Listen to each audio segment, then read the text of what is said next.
Hi ನಮಸ್ತೆ ಎಲ್ಲರಿಗೂ Kannada studio YouTube channel ಸ್ವಾಗತ. ಸೊ ಇಂದಿನ ಸೆಷನಲ್ಲಿ ನಾವೇನು ನೋಡೋಣ ಅಂತ ಹೇಳಿದ್ರೆ ಮುಂಬರ್ತಕ್ಕಂಥ RRB ಡಿ ಗ್ರೂಪ್ 2026ರ ಎಕ್ಸಾಮ್ಗೆ ಕೇಳಬಹುದಾದ RRB ಡಿ ಗ್ರೂಪ್ 2025ರ ಎಕ್ಸಾಮಲ್ಲಿ ಆಲ್ರೆಡಿ ಕೇಳಲಾಗಿರ್ತಕ್ಕಂತಹ ಸೈನ್ಸಿನ 25 ಪ್ರಶ್ನೆಗಳನ್ನು ಈ ಒಂದು ಸೆಷನಲ್ಲಿ ನಾವು ಡಿಸ್ಕಷನ್ನ ಮಾಡೋಣ, ಸರಿನಾ?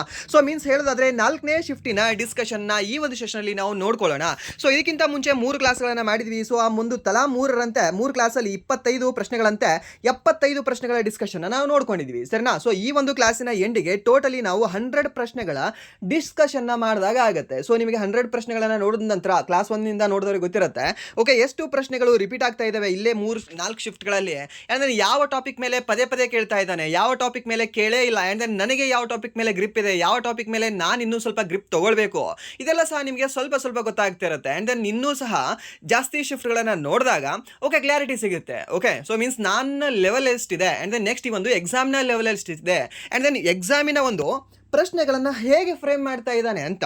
ಕ್ವಶನ್ಗಳು ಈಸಿ ಇದೆ, ಓಕೆ, ಕ್ವಶನ್ಗಳು ಈಸಿ ಇದೆ, ಬಟ್ ಕ್ವಶನ್ನ ಆ ವರ್ಡ್ಗಳಿದಾವಲ್ವಾ, ಆ ವರ್ಡಿನ ಜೋಡಣೆನ ಬಹಳ ಕಠಿಣ ಮಾಡಿಬಿಟ್ಟಿದ್ದಾನೆ. ಓಕೆ, ಸೊ ಅದೆಲ್ಲವೂ ನಿಮಗೆ ಇಲ್ಲಿಂದ ತಿಳಿದು ಬರ್ತದೆ. Okay, so and then next ಇನ್ನೊಂದು ಏನು ಅಂತಂದರೆ, ನಿಮಗೆ ಏನಾದರೂ ಸೈನ್ಸ್ ಕ್ಲಾಸ್ಗಳು ಬೇಡ, ಓಕೆ, ಬೇರೆ ಕ್ಲಾಸ್ಗಳು ಬೇಕು, ಲೈಕ್ GK ಬೇಕು, ಸೊ ವಾಟ್ ಎವರ್ ಮತ್ತೆ ಅಂತಂದರೆ ಸೊ ಅದನ್ನು ಸಹ ನೀವು ಹೇಳ್ಬೋದು. ಸೊ ನಿಮ್ಮ ಕೋಪ್ರೇಷನ್ ಇತ್ತು ಅಂತಂದರೆ ಸೊ ಇನ್ನೂ ಸಹ ಜಾಸ್ತಿ ಕ್ಲಾಸ್ಗಳನ್ನು ಮಾಡೋಕ್ಕೆ ಆ್ಯಂಡ್ ದೆನ್ ಜಾಸ್ತಿ ಸಹ ಕಂಟೆಂಟ್ನ ತರೋಕ್ಕೆ ಸ್ವಲ್ಪ ಮೋಟಿವೇಶನ್ ಸಿಕ್ಕಾಗುತ್ತೆ. ಸೊ ಇಲ್ಲ ಸರ್ ಸೈನ್ಸ್ ಕ್ಲಾಸ್ಗಳನ್ನು ಬೇಡ, ಸೊ ಸೈನ್ಸ್ ಕ್ಲಾಸ್ಗಳನ್ನ ನಾವು ನೋಡಲ್ಲ ಅಂತಂದರೆ so that's okay. Okay, so just ಇಲ್ಲ ಅಂತಂದರೆ ಕರೆಂಟ್ ಅಫೇರ್ಸ್ಗೆ ಸ್ಟಿಕ್ ಆನ್ ಆಗೋಣ. So just daily current affairs ಮಾಡ್ತಾ ಹೋಗೋಣ. ಓಕೆ, ಇಲ್ಲ ಅಂತಂದರೆ ಕರೆಂಟ್ ಅಫೇರ್ಸ್ ಜೊತೆಗೆ GK ಅಂತಂದರೆ ಸೊ GK ಸಹ ಮಾಡ್ತಾ ಹೋಗೋಣ. ಓಕೆ, ಸೊ ಅವಾಗ ಸೈನ್ಸ್ನ ನಿಲ್ಲಿಸೋಣ. ಸೊ ನಿಮಗೆ ಬಿಟ್ಟಿದ್ದು, ಸೊ ನೀವು ಹೇಗೆ ಹೇಳ್ತೀರಾ ಆ್ಯಂಡ್ ನಿಮ್ಮ ಒಂದು ಪ್ರತಿಕ್ರಿಯೆ ಹೇಗಿರುತ್ತೆ ಅಲ್ವಾ, ಸೊ ಅದರ ರೀತಿಯಿಂದ ನಾವು ಮಾಡ್ಕೊಳ್ತೇವೆ. ಸೊ ನಿಮ್ಮ feedback is the final feedback. Okay, so ಹಾಗಾದ್ರೆ ಬನ್ನಿ ತಡ ಮಾಡೋದು ಬೇಡ, ವಿಡಿಯೋನ ಸ್ಟಾರ್ಟ್ ಮಾಡೋಣ. ವಿಡಿಯೋ ಸ್ಟಾರ್ಟ್ ಮಾಡೋಕ್ಕಿಂತ ಮುಂಚೆ ವಿಡಿಯೋ ಕೊನೆವರೆಗೂ ನೋಡಿ ಅಂತ ಹೇಳ್ತಾ, ಹಾಗೆ ವಿಡಿಯೋ ಕೊನೆವರೆಗೂ ನೋಡಿದ ನಂತರ ವಿಡಿಯೋ ಇಷ್ಟ ಆದರೆ ಪ್ಲೀಸ್ ವಿಡಿಯೋನ ಲೈಕ್ ಮಾಡಿ, ಸಬ್ಸ್ಕ್ರೈಬ್ ಮಾಡಿ. ಇಫ್ ನಿಮಗೆ ವಿಡಿಯೋ ಇಷ್ಟ ಆಗಲಿಲ್ಲ ಅಂದರೆ ಸೊ ಆಬ್ವಿಯಸ್ಲಿ ಡಿಸ್ಲೈಕ್ ಮಾಡಿ ಅಂತ ಹೇಳ್ತಾ, ಸೊ ಮೊದಲ ಪ್ರಶ್ನೆ, ಇಂದಿನ ಮೊದಲ ಪ್ರಶ್ನೆ. ಓಕೆ, ಆ್ಯಕ್ಚುಲಿ ಎಸ್ಟರ್ಡೇ ಒಂದು ಕ್ವಶನ್ ಕೊಟ್ಟಿದೆ ಅಲ್ವಾ ನಿಮಗೆ ಹೋಮ್ವರ್ಕ್. ಸೊ ಆ ಒಂದು ಹೋಮ್ವರ್ಕ್ಗೆ ಎಷ್ಟು ಜನ ಕರೆಕ್ಟ್ ಮಾಡಿದ್ದೀರಾ ಅಂತ ನೋಡ್ಕೊಳ್ಳುವ ಬನ್ನಿ. ಸೊ ಏನಿದೆ ಪ್ರಶ್ನೆ, ಎಸ್ಟರ್ಡೇ ಹೋಮ್ವರ್ಕ್ ಪ್ರಶ್ನೆ, ಈ ಕೆಳಗಿನವುಗಳಲ್ಲಿ ಯಾವ ಹೇಳಿಕೆಯು ಆ ದ್ರಾವಣವನ್ನು ಸರಿಯಾಗಿ ಗುರುತಿಸುತ್ತದೆ? ಅಲ್ಲಿ ದ್ರಾವ್ಯ ಮೀನ್ಸ್ ಸಲ್ಯೂಟ್ ಮತ್ತು ದ್ರಾವಕ ಸಾಲ್ವೆಂಟ್ ಎರಡೂ ಧಾತುಗಳಾಗಿವೆ ಮತ್ತು ದ್ರಾವಣವು ಸಮಾಂಗೀಯವಾಗಿದೆ ಅಂತ. ಓಕೆ, ಏನಾಗಿದೆ, ಇದೊಂದು ಸಮಾಂಗೀಯವಾಗಿದೆ ಮೀನ್ಸ್ ಹೋಮೋಜಿನಿಯಸ್ ಮಿಕ್ಸ್ಚರ್ ಆಗಿದೆ ಅಂತ ಕೊಟ್ಟಿದ್ದಾನೆ. ಸೊ ಆಪ್ಷನ್ ಕೊಟ್ಟಿದ್ದಾನೆ, ಏನು ಕೊಟ್ಟಿದ್ದಾನೆ, ನೀರಿನಲ್ಲಿ ಕರಗಿದ ಇಂಗಾಲ ಹೋಮೋಜಿನಿಯಸ್ ಮಿಕ್ಸ್ಚರ್ ಅಂತ ಕೊಟ್ಟಿದ್ದಾನೆ.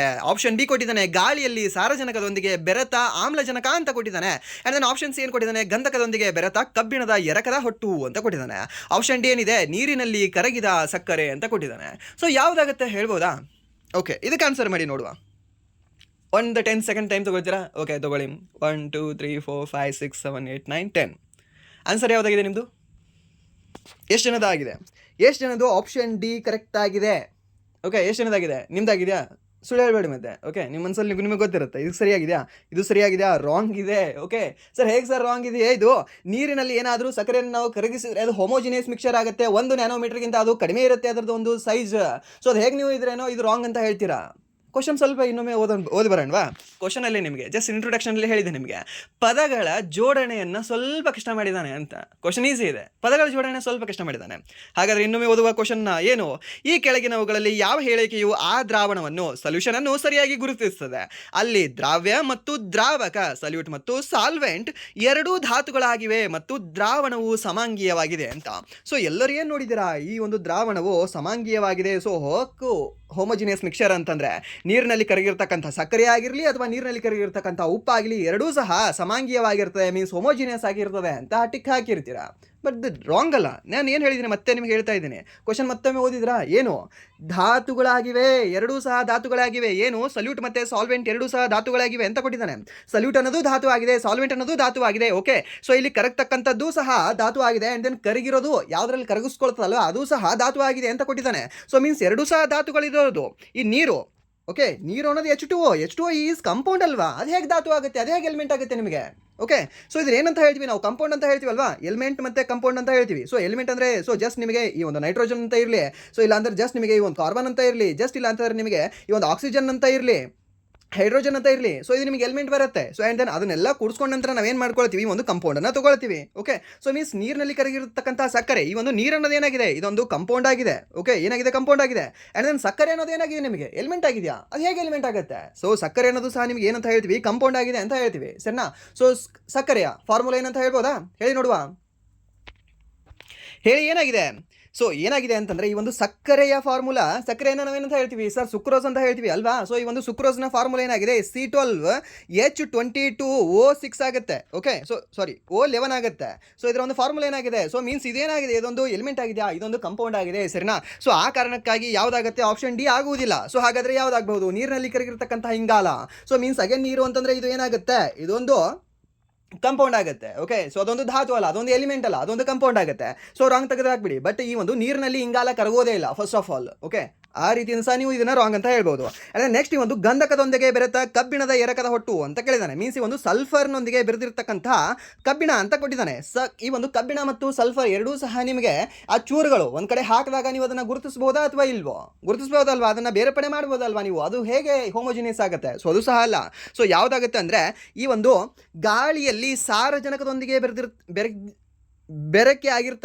ಬೆರೆತಿರ್ತಕ್ಕಂಥ ಈ ಒಂದು ಆಮ್ಲಜನಕ ಅಂತ ಹೇಳ್ತೀವಿ. ಓಕೆ, ಇವಾಗ ವಾತಾವರಣದಲ್ಲಿ ಎಷ್ಟು, ಒಂದು 78% ನೈಟ್ರೋಜನ್ ಇದೆ ಅಲ್ವಾ? ಸೊ ನೈಟ್ರೋಜನ್ ಕಂಡುಬರುತ್ತೆ ನಿಮಗೆ. ಆ್ಯಂಡ್ ನೆಕ್ಸ್ಟ್ ಅದರಲ್ಲಿ ನಿಮಗೆ 21% ಆಕ್ಸಿಜನ್ ಕಂಡುಬರುತ್ತೆ.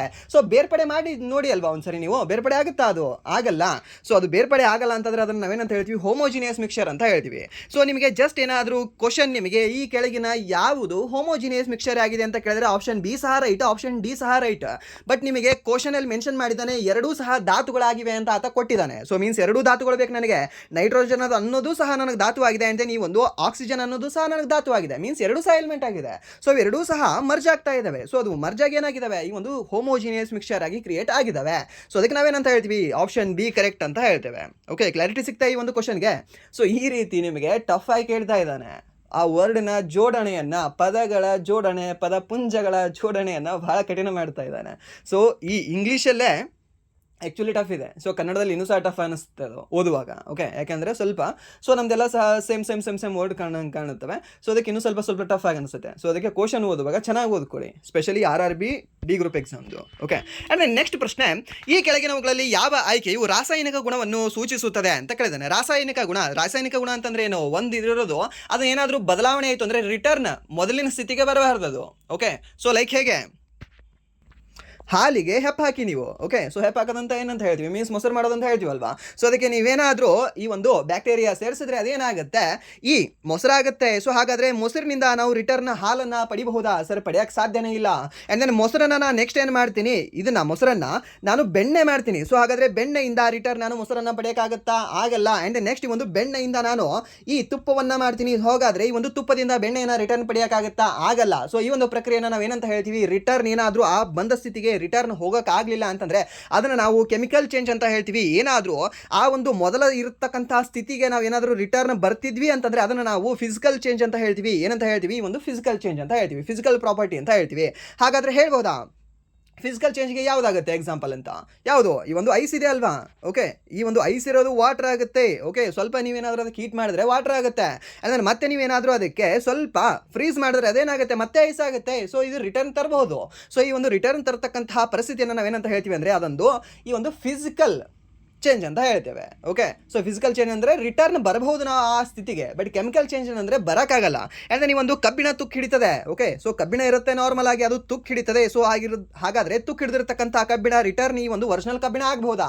ಆಗೋಕ್ಕೆ ಸಾಧ್ಯನೇ ಇಲ್ಲ. ಅದನ್ನು ನಾವು ಏನಂತ ಹೇಳ್ತೀವಿ, ಕೆಮಿಕಲ್ ಚೇಂಜ್ ಅಂತ ಹೇಳ್ತೀವಿ. ಓಕೆ, ಸೊ ಹಾಗಾದರೆ ಇಲ್ಲಿ ಕೆಮಿಕಲ್ ಚೇಂಜ್ಗೆ ಸೂಚಿಸ್ತಕ್ಕಂಥ ಈ ಒಂದು ಗುಣಗಳು ಯಾವ್ದು ಅಂತ, ನಮ್ಯತೆ, ಡಕ್ಟಿಲಿಟಿ ಈ ಒಂದು ಕೆಮಿಕಲ್ ಪ್ರಾಪರ್ಟಿಯನ್ನು ಸೂಚಿಸುತ್ತಾ? ಹೌದಾ? ರಾಂಗ್. ಡಕ್ಟಿಲಿಟಿ ಸೂಚಿಸೋದಿಲ್ಲ. ಸೊ ಇದು ಫಿಸಿಕಲ್ ಪ್ರಾಪರ್ಟಿ ಅಂತ ಹೇಳ್ತೀವಿ ಇದನ್ನು. ಓಕೆ, ಏನಂತ ಹೇಳ್ತೀವಿ ಇದನ್ನು? ಫಿಸಿಕಲ್ ಪ್ರಾಪರ್ಟಿ ಅಂತ ಹೇಳ್ತೀವಿ. ಆ್ಯಂಡ್ ದೆನ್ ಮೆಲ್ಟಿಂಗ್ ಪಾಯಿಂಟ್, ಇದು ಸಹ ಫಿಸಿಕಲ್ ಪ್ರಾಪರ್ಟಿ ಅಂತ ಹೇಳ್ತೀವಿ, ಸರಿನಾ? ಸೊ ಅದು ಕರಗಿದ್ರೆ ಮತ್ತೆ ನಾವು ಅದನ್ನು ಗಟ್ಟಿ ಮಾಡಬಹುದು. ಸೊ ಮೀನ್ಸ್ ಇದು ಫಿಸಿಕಲ್ ಪ್ರಾಪರ್ಟಿ ಆಗಿದೆ. ಆ್ಯಂಡ್ ನೆಕ್ಸ್ಟ್ ಬಾಯ್ಲಿಂಗ್ ಪಾಯಿಂಟ್ ಅಂತ ಕೊಟ್ಟಿದ್ದಾನೆ. ಹೌದಾ? ಈ ಒಂದು ಬಾಯ್ಲಿಂಗ್ ಪಾಯಿಂಟ್, ಸರ್ ಹಾಗಾದರೆ ಈ ಒಂದು ನೀರನ್ನು ಕಾಯಿಸಿದಾಗ ಆ ಒಂದು ಬಬಲ್ಸ್ ಬಂದು ಆ್ಯಂಡ್ ದೆನ್ ಎವಾಪರೇಷನ್ ಆಗಿ ಮೇಲೆ ಹೋಗುತ್ತಲ್ಲ, ಅದರ ಮೇಲ್ಗಡೆ ನೀವು ಒಂದು ಪ್ಲೇಟನ್ನು ಮುಚ್ಚಿಬಿಡಿ, ಅಲ್ಲೇ ಮೇಲೆ ಅಂಟ್ಕೊಂಡು ಕೂತಿರುತ್ತೆ. ಮತ್ತೆ ನೀವು ಅದನ್ನು ಸ್ವಲ್ಪ ಟೆಂಪ್ರೇಚರ್ನ ಕಡಿಮೆ ಮಾಡಿ, ಸೊ ಕೆಳಗಡೆನೇ ನೀರಾಗುತ್ತೆ. ಸೊ ಮೀನ್ಸ್ ಇದು ಸಹ ನಿಮಗೇನಾಗಿದೆ, ಫಿಸಿಕಲ್ ಚೇಂಜೇ ಆಗಿದೆ. ಆ್ಯಂಡ್ ದೆನ್ ಈ ಒಂದು ಬರ್ನಿಂಗ್ ಇನ್ ಏರ್, ಗಾಳಿಯಲ್ಲಿ ಉರಿಯುವುದೇನಿದೆ ಅಲ್ವಾ, ಇದೊಂದು ಕೆಮಿಕಲ್ ಪ್ರಾಪರ್ಟಿ ಆಗಿದೆ. ಓಕೆ, ಯಾವುದೋ ಒಂದು ವಸ್ತು ಉರಿಲಿ, ಓಕೆ, ಈ ಒಂದು ವುಡ್ ಉರಿಲಿ, ಇಲ್ಲ ಅಂತಂದರೆ ಪೇಪರ್ ಸುಟ್ಟು ಹೋಗಲಿ, ಈ ಒಂದು ಪ್ಲಾಸ್ಟಿಕ್ ಸುಟ್ಟು ಹೋಗಲಿ, ಓಕೆ, ಮೊಬೈಲ್ ಉರಿದು ಹೋಗಲಿ, ಇಲ್ಲ ಅಂತಂದರೆ ಮನುಷ್ಯನೇ ಉರಿದು ಹೋಗಲಿ, ಇಲ್ಲ ಅಂತಂದರೆ ಮನುಷ್ಯನಲ್ಲಿರ್ತಕ್ಕಂತಹ ಹೃದಯ ಉರಿದು ಹೋಗಲಿ, okay, the burning of heart ಸುಧಾಗಿರಲಿ, ಯಾವುದೇ ಆಗಿದ್ರು ಸಹ, ಯಾವುದೇ ಬರ್ನ್ ಆದರೂ ಸಹ ಅದನ್ನು ನಾವೇನಂತ ಹೇಳ್ತೀವಿ, ದ ಕೆಮಿಕಲ್ ಚೇಂಜ್ ಅಂತ ಹೇಳ್ತೀವಿ, ಸರಿಯಾ? ಸೊ ಮೀನ್ಸ್ ಒಂದ್ಸರಿ ಹಾರ್ಟ್ ಅದೇನಂತಂದರೆ ಈ ಕೆಮಿಕಲ್ ಪ್ರಾಪರ್ಟಿನ ತೊಗೊಂಡು ಅದೇನಾದರೂ ಬರ್ನ್ ಆಯಿತು ಅಂದರೆ ರಿಟರ್ನ್ ಆ ಒಂದು ಸ್ಥಿತಿಗೆ ಬರಲ್ಲ ಅಲ್ವಾ? ಎಕ್ಸಾಂಪಲ್ ಚೆನ್ನಾಗಿದೆ, ನೆನ್ಪಿಟ್ಕೊಂಡ್ಬೇಡಿ, ಓಕೆ. ಆ್ಯಂಡ್ ನೆಕ್ಸ್ಟ್ ಪ್ರಶ್ನೆ, ಈ 27ನೇ ಪ್ರಶ್ನೆ. ಏನು 27ನೇ ಪ್ರಶ್ನೆ? ವಿ ಮೀನ್ಸ್ ಈ ಒಂದು ವೆಲಾಸಿಟಿ ಅಂತ ಹೇಳ್ತೀವಿ. ವೆಲಾಸಿಟಿ ಮೀಟರ್ ಪರ್ ಸೆಕೆಂಡ್ ವೇಗದಲ್ಲಿ ಚಲಿಸುತ್ತಿರುವ ದ್ರವ್ಯರಾಶಿಯ ವಸ್ತುವಿನ ಚಲನಶಕ್ತಿ ಎಕ್ಸ್ ಜೌಲ್ ಆಗಿದೆ. ವಸ್ತುವಿನ ವೇಗವು 4v ಮೀನ್ಸ್ ವೇಗ ಅಂತಂದರೆ ವೆಲಾಸಿಟಿ ಅಂತ ಹೇಳ್ತೀವಿ. ಸೊ ಈ ಒಂದು 4v ಮೀಟರ್ ಪರ್ ಸೆಕೆಂಡ್ ಆಗಿ ಬದಲಾದರೆ ಚಲನಶಕ್ತಿಯ ಮೌಲ್ಯ ಎಷ್ಟಾಗಿರ್ತದೆ ಅಂತ ಕೇಳಿದ್ದಾನೆ. ಸೊ ಚಲನಶಕ್ತಿ ಮೀನ್ಸ್ ಏನು? ಕೈನೆಟಿಕ್ ಎನರ್ಜಿ ಅಲ್ವಾ? ಕೈನೆಟಿಕ್ ಎನರ್ಜಿ ಅಲ್ವಾ? ಸೊ ಗೊತ್ತಿದೆ ಅಲ್ವಾ ನಿಮಗೆ ಫಾರ್ಮುಲಾ? ಸೊ ಹಾಗಾದರೆ ಕೈನೆಟಿಕ್ ಎನರ್ಜಿ ಫಾರ್ಮುಲಾ ಹಾಕ್ಬಿಡಿ. ಓಕೆ, ಅಲ್ಲಿ ಏನೋ ದೊಡ್ಡದಾಗಿ ಕಾಣಿಸ್ತಿದೆ ಅಂತ ಅಲ್ಲಿ ಏನಿಲ್ಲ, ಚಿಕ್ಕದಾಗಿದೆ. ಒಂದು ಇನಿಷಿಯಲ್ ವೆಲಾಸಿಟಿ ಕೊಟ್ಟಿದ್ದಾನೆ, ಆ್ಯಂಡ್ ದೆನ್ ನೆಕ್ಸ್ಟ್ ಇನ್ನೊಂದು ಫೈನಲ್ ವೆಲಾಸಿಟಿನ ಕೇಳಿದ್ದಾನೆ. ಓಕೆ, ಆ್ಯಂಡ್ ದೆನ್ ನೆಕ್ಸ್ಟ್ ನಿಮಗೆ ಎರಡು ಸರಿ ನೀವು ಫಾರ್ಮುಲಾನ ತೊಗೊಳ್ಬೇಕು. ಏನು? ಕೈನೆಟಿಕ್ ಎನರ್ಜಿ ಈಕ್ವಲ್ಸ್ 1/2 mv² ಅಂತ ಹೇಳಿದ್ದಾನೆ. ಓಕೆ, ಏನಂತ ಹೇಳಿದ್ದಾನೆ? 1/2 mv² ಅಂತ ಹೇಳಿದ್ದಾನೆ. ಹಾಗಾದರೆ ಇಲ್ಲಿ ಫಸ್ಟ್ ಏನು ಹೇಳಿದ್ದಾನೆ? V means velocity metre per second ವೇಗದಲ್ಲಿ, ಮೀನ್ಸ್ ಈ ಒಂದು ವೆಲಾಸಿಟಿ ಮೀಟರ್ ಪರ್ ಸೆಕೆಂಡ್ ವೇಗದಲ್ಲಿ ಚಲಿಸುತ್ತಿರುವ ದ್ರವ್ಯರಾಶಿ, ಓಕೆ, ದ್ರವ್ಯರಾಶಿನ ವಸ್ತುವಿನ ಚಲನಶಕ್ತಿ ಎಕ್ಸ್ ಆಗಿದೆ. ಓಕೆ ಸರ್, ಹಾಗಾದರೆ ಈ ಒಂದು ಕೈನೆಟಿಕ್ ಎನರ್ಜಿ ಆತನೇ ಕೊಟ್ಟಿದ್ದಾನಲ್ವಾ? x = 1/2 mv² ಆಗಿದೆ ಅಲ್ವಾ? ಹೌದಲ್ವಾ? ಎಕ್ಸ್ ಆಪ್ಷನ್ ಇಲ್ಲ ಅಲ್ಲ ಅಲ್ಲಿ.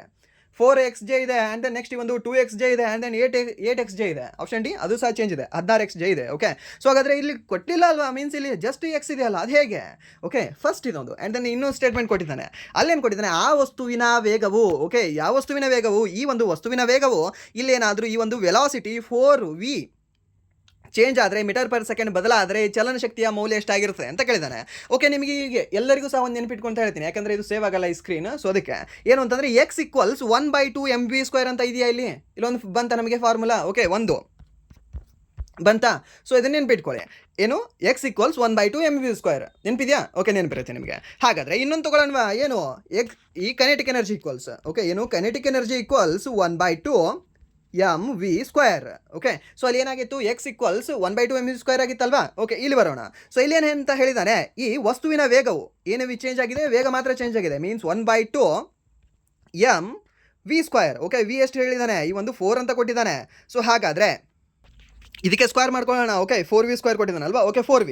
Okay, mass into velocity 4v ಇದೆ ಅಲ್ವಾ? ಸೊ ಇದಕ್ಕೆ ಸ್ಕ್ವೇರ್ ಮಾಡ್ಕೊಳ್ಳಿ. ಎಷ್ಟು ಬರುತ್ತೆ? ಈ ಒಂದು 16² ಬರುತ್ತೆ ಅಲ್ವಾ? ಸಾರಿ, ಈ ಒಂದು 16v ಬರುತ್ತೆ. 16v ಬರುತ್ತಲ್ವಾ? ಆ್ಯಂಡ್ ದೆನ್ ಈ ಒಂದು 16ಅನ್ನು ಈ ಕಡೆ ಹೊರಗಡೆ ತೊಗೊಂಡ್ಬಿಡೋಣ. ಸೊ ಹೊರಗಡೆ ತೊಗೊಂಡ್ರೆ ಏನಾಗುತ್ತೆ? ಈ ಒಂದು ಕೈನೆಟಿಕ್ ಎನರ್ಜಿ ಈಕ್ವಲ್ಸ್ 16 ಇಂಟು ಇನ್ ಬ್ರ್ಯಾಕೆಟ್ 1/2 mv² ಆಗುತ್ತೆ.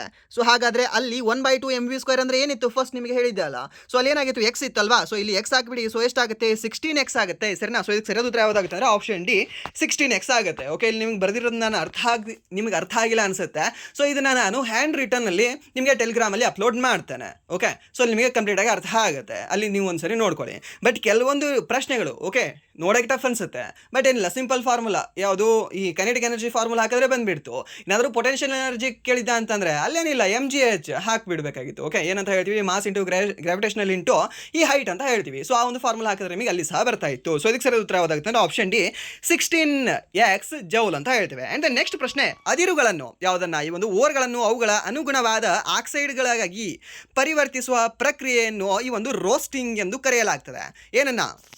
ಓರ್ಸ್ ಏನಿದೆ ಅಲ್ವಾ, ಆ ಒಂದು ಓರ್ಸ್ಗಳನ್ನು ಅವುಗಳ ಅನುಗುಣವಾದ ಆಕ್ಸೈಡ್ಗಳಾಗಿ ಪರಿವರ್ತಿಸುವ ಪ್ರಕ್ರಿಯೆಯನ್ನು ನಾವು ರೋಸ್ಟಿಂಗ್ ಎಂದು ಕರೆಯಲಾಗ್ತದೆ. ಇದು ಸಾಮಾನ್ಯವಾಗಿ ಯಾವ ರೀತಿಯ ಅದಿರುಗಳಿಗೆ ಅನ್ವಯಿಸಲಾಗ್ತದೆ ಅಂತ. ಓಕೆ, ಯಾವ ರೀತಿಯ ಓರ್ಗಳನ್ನು ನಾವು ಆಕ್ಸೈಡ್ ಆಗಿ ಪರಿವರ್ತಿಸುವ ಪ್ರಕ್ರಿಯೆಯನ್ನು ನಾವು ರೋಸ್ಟಿಂಗ್ ಅಂತ ಕರಿತೀವಿ ಅಂತ ಕೇಳಿದ್ದಾನೆ, ಸರಿನಾ? ಸೊ ಯಾವುದು? ಕಾರ್ಬೋನೇಟ್, ಸಲ್ಫೈಡ್, ಕ್ಲೋರೈಡ್, ಸಲ್ಫೇಟ್ ಅಂತ ಕೊಟ್ಟಿದ್ದಾನೆ.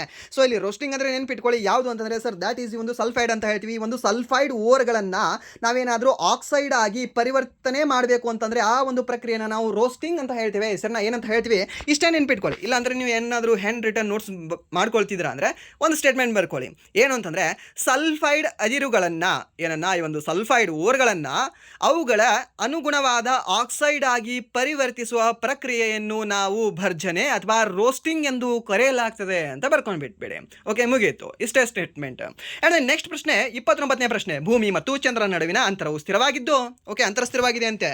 ಸೊ ಇಲ್ಲಿ ನಮ್ಮ ಭೂಮಿ ಇದೆ ಅಂಡ್ ದೆನ್ ಇಲ್ಲಿ ನಮ್ಮ ಚಂದ್ರ ಇದ್ದಾನೆ. ಓಕೆ, ಸೊ ಹಾಗಾದ್ರೆ ಅದರ ಯಾವುದು ಈ ಒಂದು ಚಂದ್ರನ ದ್ರವ್ಯರಾಶಿಯನ್ನು 2 ಪಟ್ಟು ಮಾಡಿದ್ದಾರೆ. ಓಕೆ, ಸೊ ಇವಾಗ ಎಷ್ಟಿದೆ ಅಲ್ವಾ, ದ್ರವ್ಯರಾಶಿ ಇವಾಗ 1 ಇದೆ. ಸೊ ಇದನ್ನ 2 ಪಟ್ಟು ಮಾಡಿದರೆ ಇಂಟು 2 ಮಾಡಿದ್ರೆ 2x ಆಗುತ್ತೆ. ಸೊ ಎಷ್ಟಾಗ್ತಾನೆ, ಸೊ ಇಷ್ಟಾಗುತ್ತೆ ಅಂತ ಅನ್ಕೊಳ್ಳಿ ಒಂದು ಚಂದ್ರ. ಸೊ ಹಾಗಾದ್ರೆ ಭೂಮಿ ಮತ್ತು ಚಂದ್ರನ ನಡುವೆ ಗುರುತ್ವಾಕರ್ಷಣ ಬಲವು ಎಷ್ಟಾಗ್ತದೆ ಅಂತ ಕೇಳಿದಾನೆ. ಓಕೆ, ಸೊ ಮೀನ್ಸ್ ಈ ಒಂದು ಮಾಸ್ ಹೆಚ್ಚಿಗೆ ಆಗಿದೆ, 2m ಆಗಿದೆ. ಯಾರ್ದು, ಈ ಒಂದು ಮೂನ್ದು. ಹಾಗಾದ್ರೆ ಗುರುತ್ವಾಕರ್ಷಣದ ಬಲದ ಮೇಲೆ ಏನಾಗುತ್ತೆ ಅಂತ, ಸೊ ಈ ಒಂದು ಡಿಸ್ಟೆನ್ಸ್ ಏನಿದೆ ಅಲ್ವಾ, ಈ ಒಂದು ಅಂತರ ಏನಿದೆ ಅಲ್ಲವೂ ಸ್ಥಿರವಾಗಿದೆ. ಮೊದಲು ಎಷ್ಟಿತ್ತು ಇವಾಗಲೂ ಸಹ ಅಷ್ಟೇ ಇದೆ ಅಂತೆ. ಸೊ ಹಾಗಾದ್ರೆ ಈ ಒಂದು ಗುರುತ್ವಾಕರ್ಷಣ ಬಲ ಏನಾಗ್ತದೆ ಅಂತ, ಸೊ ಫಸ್ಟ್ ನಿಮ್ಗೆ ಒಂದು ಹೇಳ್ತೀನಿ, ನೆನ್ಪಿಟ್ಕೊಳ್ಳಿ. ಏನು ಅಂತಂದ್ರೆ ಅದು ಅದೇ ರೀತಿ ಉಳಿಯುತ್ತದೆ ಅನ್ನೋದು ಸುಳ್ಳು. ಓಕೆ, ಅದೇ ರೀತಿ ಉಳಿಯೋದಿಲ್ಲ. ಅದೇ ರೀತಿ ಉಳಿತಾ ಇದ್ರೆ ಅಂತ ಕೇಳ್ತಾ ಇರಲಿಲ್ಲ ಒಂದು. ಅಂಡ್ ನೆಕ್ಸ್ಟ್ ಇದು ಶೂನ್ಯವಾಗ್ತದೆ, ಶೂನ್ಯವಾಗುವುದಿಲ್ಲ. ಓಕೆ, ಶೂನ್ಯವಾಗಲಿಲ್ಲ ಅಂತಂದ್ರೆ ಅದು ನಮ್ಮನ್ನು ತಿರ್ಗೋಬಿಟ್ಟು ಬೇರೆ ಯಾರ್ದೋ ಹಿಂದೆ ಹೋಗ್ಬಿಡುತ್ತೆ. ಯಾವುದು, ಚಂದ್ರ. ಓಕೆ, ಸೊ ಮೀನ್ಸ್ ಶೂನ್ಯ ಆಗೋದಿಲ್ಲ. ಸೊ ಹಾಗಾದ್ರೆ ಇವೆರಡೂ ಸಹ ಆಗೋದಿಲ್ಲ. ಆಪ್ಷನ್ ಎ ಆಗುತ್ತಾ ಅಥವಾ ಆಪ್ಷನ್ ಸಿ ಆಗುತ್ತಾ? ಯಾವುದಾಗುತ್ತೆ ಇದರಲ್ಲಿ? ಯಾವುದು ಅಂದರೆ sir that is option A ಆಗುತ್ತೆ. ಯಾವುದು ಅಂತ ಹೇಳ್ತೀವಿ, ಒಂದು 2ರಷ್ಟು ಆಗ್ತದೆ. ಸೊ ಅದೇನಾದರೂ ಮಾಸ್ ಸಹ ಡಬಲ್ ಆಯಿತು ಅಂದರೆ ಗ್ರಾವಿಟೇಷನ್ ಸಹ ಡಬಲ್ ಆಗುತ್ತೆ ಅನ್ನೋದು ನೆನಪಿಟ್ಕೊಳ್ಳಿ. ಓಕೆ, ಸೊ ಮಾಸ್ ಏನಾದರೂ ಜಾಸ್ತಿ ಆಯಿತು ಅಂದರೆ ಗ್ರಾವಿಟೇಷನ್ ಸಹ ಜಾಸ್ತಿ ಆಗುತ್ತೆ. ಅದೇನಾದರೂ ಡಬಲ್ ಆಯಿತು ಅಂದರೆ ಇದು ಸಹ ಡಬಲ್ ಆಗುತ್ತೆ. ಅದೇನಾದರೂ ತ್ರಿಬಲ್ ಆಯಿತು ಅಂದರೆ ಇದು ಸಹ ತ್ರಿಬಲ್ ಆಗುತ್ತೆ ಅನ್ನೋದು ನೆನ್ಪಿಟ್ಕೊಳ್ಳಿ. ಅದೇನಾದರೂ ಅರ್ಧ ಆಯಿತು ಅಂದರೆ ಇದು ಸಹ ಅರ್ಧ ಆಗುತ್ತೆ ಅಂತ ನೆನ್ಪಿಟ್ಕೊಂಡ್ಬಿಡಿ. ಓಕೆ, ಡೈರೆಕ್ಟ್ಲಿ ಪ್ರಪೋರ್ಷನಲ್ ಇರ್ತವೆ. ಯಾವುದು, mass is directly proportional to gravitation ಅಂತ ಹೇಳ್ತೀವಿ. ಸೊ ಇದನ್ನು ಸಹ ನೀವು ನೆನ್ಪಿಟ್ಕೊಳ್ಬಹುದು. ಆ್ಯಂಡ್ ನೆಕ್ಸ್ಟ್ ಪ್ರಶ್ನೆ, ಚಲನೆಯ ಯಾವುದು, ಈ ಒಂದು ಮೂಮೆಂಟ್ ಬಗ್ಗೆ ಕೆಳಗಿನವುಗಳಲ್ಲಿ ಯಾವ ಹೇಳಿಕೆಯೂ ತಪ್ಪಾಗಿದೆ ಅಂತ ಕೊಟ್ಟಿದ್ದಾನೆ. ಸೊ ತಪ್ಪಾಗಿದೆಯಾ? ಓಕೆ, ಜೀವಿಗಳು ಬಾಹ್ಯ ಚಲನೆಯೋ ಕಾಣದಿದ್ದಾಗಲೂ ಆಂತರಿಕ ಅಥವಾ ಆಣ್ವಿಕ ಚಲನೆಯನ್ನು ತೋರುತ್ತವೆ ಅಂತ ಕೇಳಿದ್ದಾನೆ. ಓಕೆ, ಬಾಹ್ಯ ಚಲನೆ ಕಾಣದಿದ್ದಾಗ, ಹೌದಾ, ಬಾಹ್ಯ ಚಲನೆ ಕಾಣಲ್ವಾ ಯಾವುದರಲ್ಲಿ, ಜೀವಿಗಳಲ್ಲಿ ಕಾಣ್ತದಲ್ವಾ ಅಲ್ವಾ, ಕಾಣುತ್ತೆ. So means option A wrong ಆಗುತ್ತೆ ಅಲ್ಲ. Okay, so means option A wrong ಆಗುತ್ತೆ. ಸೊ ಮೀನ್ಸ್ ಆಪ್ಷನ್ ಏನು ಕರೆಕ್ಟ್ ಆಗಬಹುದಲ್ಲ, ಬಟ್ ಆಪ್ಷನ್ ಬಿನೂ ರಾಂಗ್ ಇದೆ. ಚಲನೆಯು ಜೀವಿಗಳ ಒಂದು ಲಕ್ಷಣವಾಗಿದೆ ಅಂತ. ಓಕೆ, ಸಾರಿ, ರೈಟ್ ಆಗುತ್ತೆ, ಆಪ್ಷನ್ ಎ ರೈಟ್ ಆಗುತ್ತೆ. ಓಕೆ ಓಕೆ, ಇದು ಜೀವಿಗಳು ಬಾಹ್ಯ ಚಲನೆಯು ಕಾಣದಿದ್ದಾಗಲೂ ಆಂತರಿಕ ಅಥವಾ ಆಣ್ವಿಕ ಚಲನೆಯನ್ನು ತೋರುತ್ತವೆ. ಓಕೆ, ಆಣ್ವಿಕ ಅಂತ. ಓಕೆ, ಸೊ ಆಣ್ವಿಕ ಚಲನೆ ಅಂತಂದರೆ, ಓಕೆ, ಕರೆಕ್ಟ್ ಆಗಿದೆ. ಆಣ್ವಿಕ ಚಲನೆ ಅಂತಂದರೆ ನಾವು ಇಂಗ್ಲೀಷಲ್ಲಿ ಈ ಒಂದು ಮಾಲಿಕ್ಯುಲರ್ ಮೂವ್ಮೆಂಟ್ ಅಂತ ಹೇಳ್ತೀವಿ, ಸರಿನಾ? ಸೊ ಮೀನ್ಸ್ ಮಾಲಿಕ್ಯುಲರ್ ಮೂವ್ಮೆಂಟ್ ಚಲನೆಯನ್ನು ತೋರುತ್ತದೆ ಅಂತ ಕೇಳಿದ್ರೆ, ಓಕೆ, ಇದು ಕರೆಕ್ಟ್ ಆಗಿದೆ. ಆ್ಯಂಡ್ ದೆನ್ ಈ ಒಂದು ಚಲನೆಯು ಜೀವಿಗಳ ಒಂದು ಲಕ್ಷಣವಾಗಿದೆ. ಹೌದು, ನಾ ಇವಾಗ ಒಬ್ಬ ಜೀವಿ ಇದ್ದೀನಿ ಅಂತಂದರೆ, ನೀವು ಒಬ್ಬರು ಜೀವಿ ಇದ್ದೀರಿ ಅಂತಂದರೆ, ಸೊ ಅವರ ಒಂದು ಜೀವಿಗಳ ಲಕ್ಷಣ ಏನು ಅಂತಂದರೆ ಒಂದು ಚಲನೆ ಮಾಡೋದು. ಓಕೆ, ಇದು ಸಹ ಕರೆಕ್ಟ್ ಆಗಿದೆ. ಆ್ಯಂಡ್ ನೆಕ್ಸ್ಟ್, ಸಸ್ಯಗಳಲ್ಲಿ ಬೆಳಕಿನ ಕಡೆ ಬಾಗುವುದು ಮುಂತಾದ ಬೆಳವಣಿಗೆಗೆ ಸಂಬಂಧಿಸಿದ ಚಲನೆಗಳು ಒಂದು ಚಲನೆಯ ರೂಪವಾಗಿವೆ ಅಂತ. ಹೌದು, ಇವಾಗ ನೀವು ಸೂರ್ಯಕಾಂತಿ ನೋಡಿ. ಓಕೆ, ಸೂರ್ಯಕಾಂತಿ ಸೂರ್ಯನ ಕಡೆನೇ ಬಾಗ್ತದೆ ಅದು. ಓಕೆ, ಸೊ ಸೂರ್ಯನ ಕಡೆನೇ ಬಾಗುವುದು, ಅದನ್ನು ಸಹ ನಾವು ಏನಂತ ಹೇಳ್ತೀವಿ, ಅದನ್ನು ಒನ್ ಟೈಪ್ ಆಫ್ ಚಲನೆ ಅಂತಲೇ ನಾವು ಹೇಳ್ತೀವಿ, ಸರಿನಾ? ಸೊ ಇದು ಸಹ ಕರೆಕ್ಟ್ ಆಗಿದೆ. ಆ್ಯಂಡ್ ದೆನ್ ನೆಕ್ಸ್ಟ್ ಡಿ ಏನಿದೆ, ಆಣ್ವಿಕ ಚಲನೆಯು ಈ ಒಂದು ಮಾಲಿಕ್ಯುಲರ್ ಮೂವ್ಮೆಂಟ್ ಏನಿದೆ ಅಲ್ವಾ, ಪ್ರಾಣಿಗಳಲ್ಲಿ ಮಾತ್ರ ಕಂಡು ಬರ್ತದೆ ಅಂತ ಕೊಟ್ಟಿದ್ದಾನೆ. ಈ ಒಂದು ಆಣ್ವಿಕ ಚಲನೆ ಏನಿದೆ ಅಲ್ವಾ, ಮಾಲಿಕ್ಯುಲರ್ ಮೂವ್ಮೆಂಟ್, ಇದನ್ನ ಕನ್ಫ್ಯೂಷನ್ ಆದ ಯಾವಾಗಲೇ. ಆಣ್ವಿಕ ಚಲನೆ ಅಂತಂದರೆ ಇಂಗ್ಲೀಷಲ್ಲಿ ಮಾಲಿಕ್ಯುಲರ್ ಮೂವ್ಮೆಂಟ್. ಸೊ ಒಂದು ಮಾಲಿಕ್ಯುಲರ್ ಮೂವ್ಮೆಂಟ್ ಜಸ್ಟ್ ಪ್ರಾಣಿಗಳಲ್ಲಿ ಮಾತ್ರ ಕಂಡು ಬರುವುದಿಲ್ಲ, ಸಸ್ಯಗಳಲ್ಲೂ ಸಹ ಕಂಡು ಬರ್ತದೆ. ಸಸ್ಯಗಳಲ್ಲಿ ಅಲ್ಲ ಅಂತ ಕೊಟ್ಟಿದ್ದಾನೆ. ಸೊ ಮೀನ್ಸ್ ಇದೇ ರಾಂಗ್ ಆಗುತ್ತೆ ಆ್ಯಕ್ಚುಲಿ ಇದಕ್ಕೆ. ಸೊ ಮೀನ್ಸ್ ಈ ಒಂದು ಕ್ವಶನ್ಗೆ ರಾಂಗ್ ಆಗಿರ್ತಕ್ಕಂಥದ್ದೇ ಇದೆ. ಸೊ ಮೀನ್ಸ್ ರೈಟ್ ಆಗಿರ್ತಕ್ಕಂಥ ಆಪ್ಷನ್ ಸಹ ಆಪ್ಷನ್ ಡಿ ಅಂತ ಹೇಳ್ತೀವಿ, ಯಾಕೆಂದರೆ ತಪ್ಪಾಗಿರೋದು ಕೇಳಿದ್ದಾನೆ. ಸೊ ಮೀನ್ಸ್ ಆಪ್ಷನ್ ಡಿನೇ ತಪ್ಪಾಗಿದೆ. ಯಾಕೆ ಹೇಳ್ತೀವಿ ಇದನ್ನು? ಈ ಆಣ್ವಿಕ ಚಲನೆ ಏನಿದೆ ಅಲ್ವಾ, ಈ ಒಂದು ಮಾಲಿಕ್ಯುಲರ್ ಮೂವ್ಮೆಂಟ್ ಏನಿದೆ ಅಲ್ವಾ, ಇದು ಚಯಾಪಚಯ ಕ್ರಿಯೆಗಳು ಅಂತ ಹೇಳ್ತೀವಿ ನಾವು. ಕನ್ನಡದಲ್ಲಿ, ಇಂಗ್ಲೀಷಲ್ಲಿ ಅಂತ ಹೇಳ್ಬೋದು ಅಂದರೆ ಈ ಒಂದು ಮೆಟಬಲಿಸಮ್ ಮೂವ್ಮೆಂಟ್ ಅಂತ ಹೇಳ್ಬೋದು ಇದನ್ನು. ಓಕೆ, ಒಂದು ಆ್ಯಕ್ಟ್ ಅಂತ ಹೇಳ್ಬೋದು.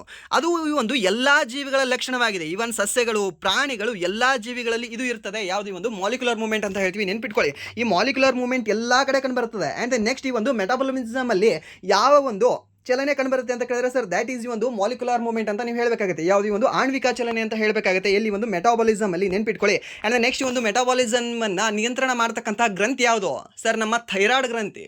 ಓಕೆ, ಸೊ ಅದು ನಡೀತಕ್ಕಂಥದ್ದಲ್ಲಿ ಲಿವರಲ್ಲಿ ನಡೀತದೆ, ಯಾವುದು, ಚಯಾಪಚಯ ಪ್ರಕ್ರಿಯೆ. ಬಟ್ ಅದನ್ನು ನಿಯಂತ್ರಣ ಮಾಡೋದು ಥೈರಾಯ್ಡ್ ಗ್ರಂಥಿ, ಕನ್ಫ್ಯೂಷನ್ ಆಗಬೇಡಿ. ಓಕೆ, ನಿಯಂತ್ರಣ ಮಾಡೋದೇ ಒಂದು ಕ್ವಶನ್ ಕೇಳ್ತಾನೆ. ಆ್ಯಂಡ್ ದೆನ್ ಅದು ಎಲ್ಲಿ ನಡೀತದೆ ಅನ್ನೋದು ಒಂದು ಪ್ರಶ್ನೆ ಕೇಳ್ತಾನೆ. ಸೊ ಅದು ಎಲ್ಲಿ ನಡೀತದೆ ಅಂದರೆ, ಸರ್ ಲಿವರಲ್ಲಿ ನಡೀತದೆ. ಆ್ಯಂಡ್ ದೆನ್ ಅದನ್ನು ನಿಯಂತ್ರಣ ಮಾಡ್ತಕ್ಕಂಥದ್ದು ಗ್ರಂಥಿ ಯಾವುದು ಅಂತ ಕೇಳಿದ್ರೆ endocrine gland. Sir that is ಈ ಒಂದು ಥೈರಾಯ್ಡ್ ಗ್ರಂಥಿ ಅಂತ ಹೇಳ್ತೀವಿ. ಇದನ್ನು ಸಹ ನೀವು ನೆನ್ಪಿಟ್ಕೊಳ್ಳಿ. ಆ್ಯಂಡ್ ದೆನ್ ನೆಕ್ಸ್ಟ್ ಪ್ರಶ್ನೆ, ಕೆಳಗಿನವುಗಳಲ್ಲಿ ಯಾವುದು ಆಹಾರ ಸರಪಳಿಯ ಪ್ರತಿ ಹಂತದಿಂದ ರೂಪುಗೊಳ್ಳುತ್ತದೆ ಅಂತ ಕೇಳಿದಾನೆ. ಫುಡ್ ಚೈನಲ್ಲಿ ಏನು ಕಂಡು ಬರುತ್ತೆ ಸರ್? ಫುಡ್ ಚೈನಲ್ಲಿ ಓಜೋನ್ ಲೇಯರ್ ಅಲ್ಲೆಲ್ಲಿ ಬರುತ್ತೆ? ಓಝೋನ್ ಲೇಯರ್ ಈ ಒಂದು ಸ್ಟ್ರಾಟೋಸ್ಫಿಯರ್ಲಿದೆ. ಓಕೆ, ಎಲ್ಲಿದೆ? ಈ ಒಂದು ಸ್ಟ್ರಾಟೋಸ್ಫಿಯರ್ಲಿದೆ. ಸೊ ಓಝೋನ್ ಲೇಯರು ಅಲ್ಲ, ಸ್ಟ್ರಾಟೋಸ್ಫಿಯರ್ ಲೆವೆಲು ಅಲ್ಲ, ಆ್ಯಂಡ್ ದೆನ್ ಟ್ರೋಪೋಸ್ಫಿಯರು ಅಲ್ಲ. ಸೊ ಇಲ್ಲಿ ಯಾವುದಾಗುತ್ತೆ? ಟ್ರೋಪಿಕ್ ಲೆವೆಲ್ ಅಂತ ಹೇಳ್ತೀವಿ, ಸರಿನಾ? ಸೊ ಇಲ್ಲಿ ನಿಮಗೆ ಜಸ್ಟ್ ವರ್ಡ್ನ ಕನ್ಫ್ಯೂಷನ್ ಮಾಡೋಕ್ಕೆ tropic level and then troposphere level ಅಂತ ಕೊಟ್ಟಿದ್ದಾನೆ.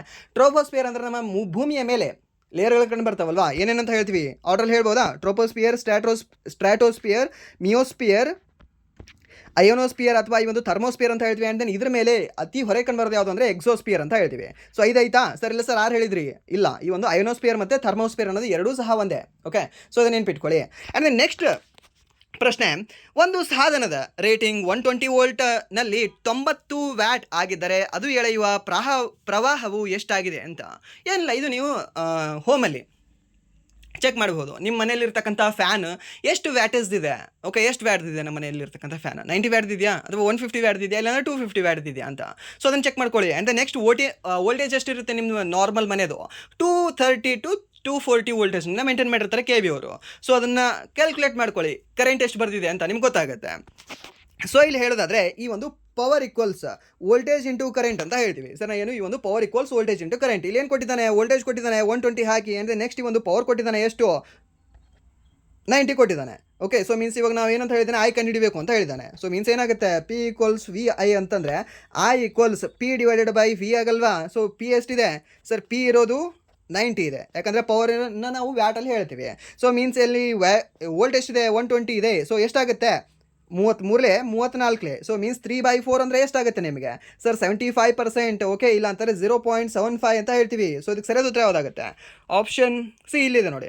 ಸೊ 3/4 ಆಂಪಿಯರ್ ಅಂತಂದರೆ that is nothing but 0.75 ampere ಅಂತ ಹೇಳ್ತೀವಿ. ಓಕೆ, ಸೊ ನಿಮ್ಗೆ ಗೊತ್ತಿದೆ ಅಲ್ವಾ? 1/2 ಅಂದರೆ 50, ಆ್ಯಂಡ್ ದೆನ್ 1/3 ಅಂತಂದರೆ 33.33. ಆ್ಯಂಡ್ ದೆನ್ ನೆಕ್ಸ್ಟ್ 3/4 ಅಂತಂದರೆ 75%. ಆ್ಯಂಡ್ ದೆನ್ ನೆಕ್ಸ್ಟ್ 1/8, 1/7 ಗೊತ್ತಿದೆ ಅಲ್ವಾ?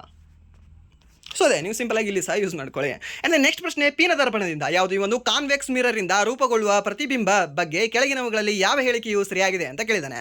ಯಾವ sir? Convex mirror. Convex mirror ಅಂತಂದರೆ ಒಂದೇ ನೆನ್ಪಿಟ್ಕೊಳ್ಳಿ, ಏನು ಅಂತಂದರೆ ಇದು ವರ್ಚುವಲ್ ಆಗಿರುತ್ತೆ ಆ್ಯಂಡ್ ದೆನ್ ಎರೆಕ್ಟ್ ಆಗಿರುತ್ತೆ. ಏನಂತ ಹೇಳ್ತೀವಿ? ವರ್ಚುವಲ್ ಮತ್ತು ಎರೆಕ್ಟ್ ಅಂತ ಹೇಳ್ತೀವಿ. ಮೀನ್ಸ್ ಇದು ಸೀದಾ ಇರುತ್ತೆ ಆ್ಯಂಡ್ ದೆನ್ ಇದರ ಒಂದು ಚಿತ್ರಗಳು ಚಿಕ್ಕದಾಗಿ ರೂಪುಗೊಳ್ತವೆ ಅಂತ ಹೇಳ್ತೀವಿ, ಸರಿನಾ? ಸೊ ಅದು ಇನ್ನೂ ಕೇಳಿಲ್ಲ. ಆ ಒಂದು ಇನ್ನೊಂದು ಪಾಯಿಂಟ್ ನಿಮಗೆ ಆ್ಯಡ್ ಮಾಡಬೇಕಾಗಿತ್ತು ಆತ. ಓಕೆ, ಮೀನ್ಸ್ ಆ್ಯಡ್ ಮಾಡ್ತಾನೆ ಆಲ್ಮೋಸ್ಟ್ ಟಫ್ ಮಾಡಬೇಕು ಅಂತ.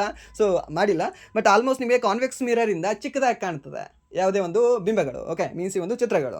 ಸೊ ಅದಕ್ಕೆ ಚಿಕ್ಕದಾಗಿ ಕಾಣ್ತವೆ. ಆ್ಯಂಡ್ ದೆನ್ ವರ್ಚುವಲ್ ಮತ್ತು ಎರೆಕ್ಟ್ ಇರ್ತವೆ. ವರ್ಚುವಲ್ ಅಂತಂದ್ರೆ ಏನಂತ ಹೇಳ್ತೀವಿ? ವರ್ಚುವಲ್ ಅಂತಂದ್ರೆ ನೈಜ್ ಆಗಲ್ಲ, ನೈಜ್ ಅಂದರೆ ರಿಯಲ್ ಅಂತ ಹೇಳ್ತೀವಿ, ನೈಜ್ ಅಂದರೆ ರಿಯಲ್ ಅಂತ ಹೇಳ್ತೀವಿ. ವರ್ಧಿತ ಅಂತಂದರೆ ಮೀನ್ಸ್ ಇದು ಮ್ಯಾಗ್ನಿಫೈಡ್ ಮೀನ್ಸ್ ಅದು ಕಾನ್ಕೇವ್ ಅಲ್ಲೇ ಆಗುತ್ತೆ. ಸೊ ಇಲ್ಲಿ ರಾಂಗ್ ಆಗುತ್ತೆ. ಸೊ ಇದಕ್ಕೆ ಸರಿಯಾದ ಉತ್ತರ ಯಾವುದಾಗುತ್ತೆ?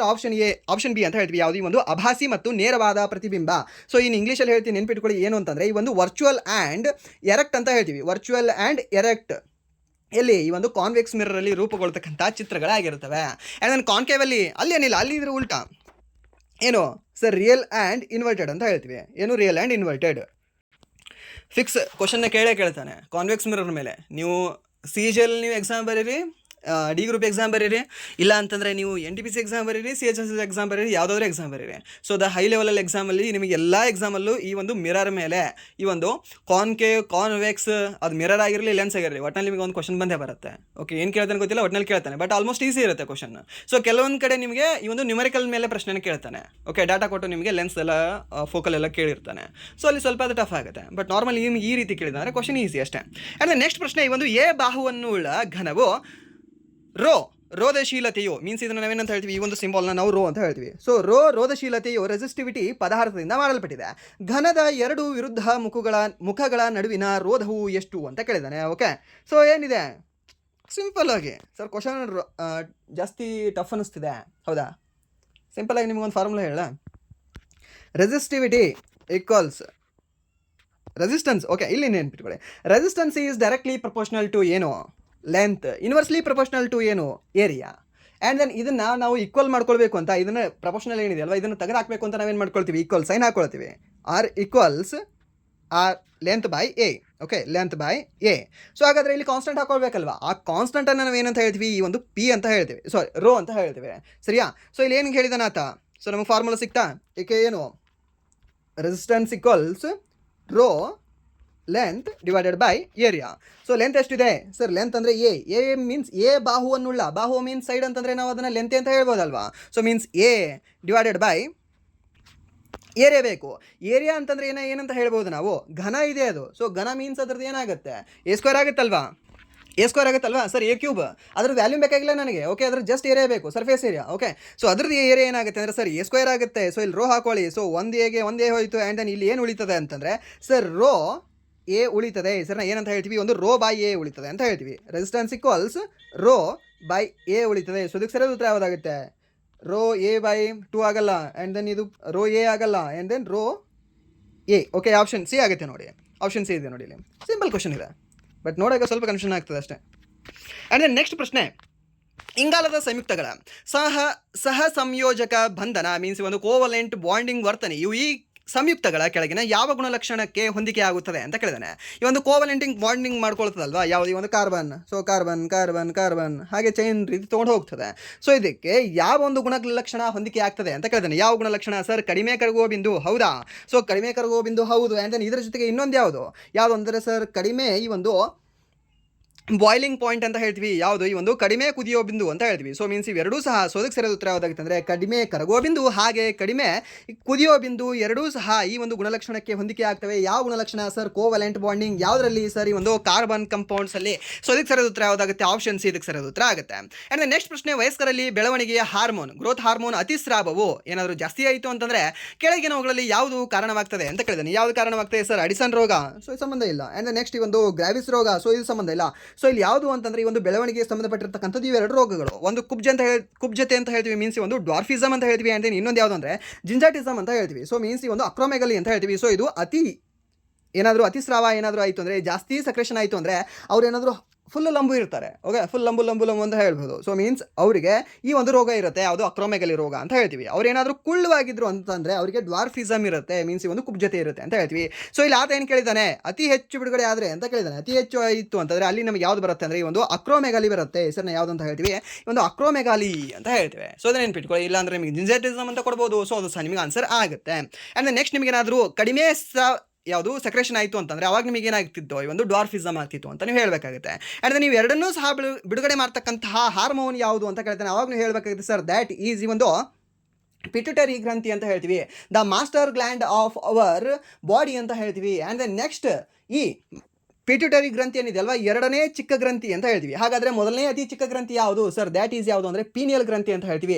ಹಾಗಾದರೆ ಪಿಟ್ಯುಟರಿ ಗ್ರಂಥಿ ಮಾಸ್ಟರ್ ಗ್ರಂಥಿ ಆಗಿದ್ರೆ ಮಾಸ್ಟರ್ ಗ್ಲ್ಯಾಂಡ್ ಅಂತ ನಾವು ಯಾವುದನ್ನು ಹೇಳ್ತೀವಿ, master of master. Okay, so ಇದ್ರ ಗುರುವಿನ ಮತ್ತೊಬ್ಬ ಗುರು ಯಾರು ಅಂತಂದರೆ ಸರ್ ದ್ಯಾಟ್ ಈಸ್ ಈ ಒಂದು ಹೈಪೋಥಲಮಸ್ ಅಂತ ಹೇಳ್ತೀವಿ. ಅದನ್ನು ಸಹ ನೀವು ನೆನ್ಪಿಟ್ಕೊಳ್ಳಿ. ಆ್ಯಂಡ್ ನೆಕ್ಸ್ಟ್ ಪ್ರಶ್ನೆ, ಈ ಒಂದು ಗ್ಲೂಕೋಸ್ನ ಅಣು ದ್ರವ್ಯರಾಶಿ ಎಷ್ಟು ಅಂತ ಕೇಳಿದಾನೆ. ಈ ಒಂದು ಗ್ಲೂಕೋಸ್ ಏನಿದೆ ಅಲ್ವಾ, ಸೊ ಗ್ಲೂಕೋಸ್ನ ಒಂದು ಮಾಲಿಕ್ಯುಲರ್ ಮಾಸ್ ಎಷ್ಟು ಅಂತ ಕೇಳಿದಾನೆ. ಸಿಂಪಲ್ ಆಗಿ. ಓಕೆ, ಆತನೇ ಕೊಟ್ಟಿದ್ದಾನಲ್ಲ, ಎಲ್ಲ ಕೊಟ್ಟಿದ್ದಾನೆ. ಸೊ ಏನಿಲ್ಲ, ಇಲ್ಲಿ ಫಾರ್ಮುಲಾನೇ ಗ್ಲೂಕೋಸ್ ಏನು ಸೂತ್ರ ಏನಿದೆ ಸರ್, C6H12O6. ಕರೆಕ್ಟಾ? ಕರೆಕ್ಟ್ ಇದೆ. ಸೊ ಏನು ಕೊಟ್ಟಿದ್ದಾನೆ, ಸಿ ಇದು ಈ ಒಂದು ಮಾಲಿಕ್ಯುಲರ್ ಮಾಸ್ ಎಷ್ಟು ಕೊಟ್ಟಿದ್ದಾನೆ, 12 ಕೊಟ್ಟಿದ್ದಾನೆ. ಸೊ 12 ಆರ್ಲೆ ಎಷ್ಟಾಗುತ್ತೆ ನಿಮಗೆ, 12 ಆರ್ಲೆ 72. ಓಕೆ, ಆ್ಯಂಡ್ ದೆನ್ ಪ್ಲಸ್ ಮಾಡ್ಕೊಳ್ಳಿ, ಎಷ್ಟು 12 ಇದೆ. ಓಕೆ, 12 ಎಷ್ಟಿದೆ, ಇದ್ರದ್ದು ಮಾಲಿಕ್ಯುಲರ್ ಮ್ಯಾಸ್ ಎಷ್ಟಿದೆ, ಹೈಡ್ರೋಜನ್ದು ಒಂದಿದೆ. 12 ಇತ್ತು, ಪ್ಲಸ್ ಎಷ್ಟು 16 ಇದೆ ಇದ್ರದ್ದು. ಯಾವುದು ಆಕ್ಸಿಜನ್ದು ಮಾಲಿಕ್ಯುಲರ್ ಮ್ಯಾಸ್ ಎಷ್ಟಿರುತ್ತೆ ಅಂದರೆ 16 ಇರುತ್ತೆ. ಓಕೆ, ಸೊ ಅದು ಎಷ್ಟಿದ್ದಾವೆ, ಈ ಒಂದು ಆಕ್ಸಿಜನ್ ಅಣುಗಳು 6 ಇದ್ದಾವೆ. ಸೊ 16 ಆರ್ಲೆ ಎಷ್ಟಾಗುತ್ತೆ, 16 5 80, 16 6 96. ಓಕೆ, ಸೊ 96 ಅಂತಂದರೆ ಈ ಒಂದು 100 170 180, ಅಲ್ಲಿ 180 ಅಂದರೆ ಒಂದು 4 ಮೈನಸ್ ಮಾಡಿ ಇದರಲ್ಲಿ. ಸೊ ಎಷ್ಟಾಗುತ್ತೆ ಅಂದರೆ 180 ಆಗುತ್ತೆ ನೋಡಿ. ಓಕೆ, 184 ಮೈನಸ್ ಮಾಡಿದ್ರೆ 180. ಸೊ ಕರೆಕ್ಟ್ ಆಗುತ್ತೆ. ಸೊ ಎಷ್ಟು ಮಾಲಿಕ್ಯುಲರ್ ಮಾಸನ್ನು ಹೊಂದಿದೆ ಅಂದರೆ ಈ ಒಂದು ಗ್ಲೂಕೋಸ್ 180 ಮಾಲಿಕ್ಯುಲರ್ ಮಾಸನ್ನು ಹೊಂದಿದೆ. ಸೊ ಆಪ್ಷನ್ ಡಿ ಇದೆ ನೋಡಿ.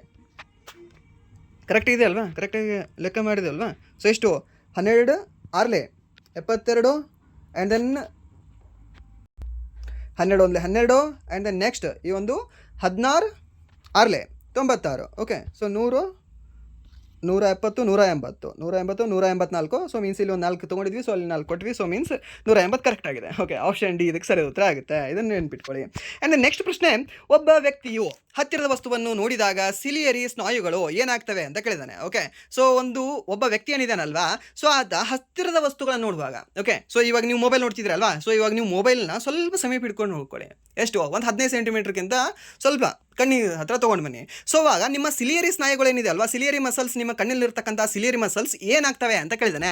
ಏನಾಗ್ತವೆ ನಿಮ್ಮ ಸಿಲಿಯರಿ ಮಸಲ್ಸ್ಗಳು ಏನಾಗ್ತವೆ ಅಂದರೆ ಸರ್, ದ್ಯಾಟ್ ಈಸ್ ಅವು ಸಂಕುಚಿತಗೊಂಡು ಏನಾಗ್ತವೆ, ಅವು ಸಂಕುಚಿತಗೊಳ್ತವೆ, ಸಡಿಲಗೊಳ್ಳುವುದಿಲ್ಲ, ಆರಾಮ್ಸಾಗೋದಿಲ್ಲ, ಹಿಂಗೆ ಸ್ವಲ್ಪ ಸಂಕುಚಿತ ಆಗ್ತವೆ. ಓಕೆ, ಸೊ ಮೀನ್ಸ್ ಏನಂತ ಹೇಳ್ತೀವಿ ಇನ್ ಇಂಗ್ಲೀಷಲ್ಲಿ ಕಾಂಟ್ರಾಕ್ಟ್ ಆಗ್ತವೆ ಅಂತ ಹೇಳ್ತೇವೆ ಸರಿನಾ. ಸೊ ಏನಾಗ್ತವೆ, ಇದು ಸಂಕುಚಿತಗೊಂಡು ಮಸೂರವನ್ನು ದಪ್ಪಗೆ ಮಾಡ್ತವೆ. ಓಕೆ, ಸೊ ಮಸೂರವನ್ನು ದಪ್ಪಗೆ ಮಾಡ್ತವೆ. ನೀವೇನಾದರೂ ಸಮೀಪ ನೋಡುವಾಗ ನಿಮ್ಮ ಒಂದು ಸಿಲಿಯರಿ ಮಸಲ್ಸ್ ಏನಿದಾವಲ್ವಾ ಅದು ಸಂಕುಚಿತಗೊಳ್ತವೆ. ಮೀನ್ಸ್ ಇದು ಏನಾಗ್ತವೆ ಅಂದರೆ ಕಾಂಟ್ರಾಕ್ಟ್ ಆಗ್ತವೆ and then make the lenses thicker ಮಾಡ್ತವೆ ಸರಿನಾ. ಥಿನ್ ಮಾಡಲ್ಲ, ಥಿಕ್ಕರ್ ಮಾಡ್ತವೆ. ಥಿಕ್ ಅಂದರೆ ಏನಂತ ಹೇಳ್ತೀವಿ, ದಪ್ಪ ಅಂತ ಹೇಳ್ತೀವಿ.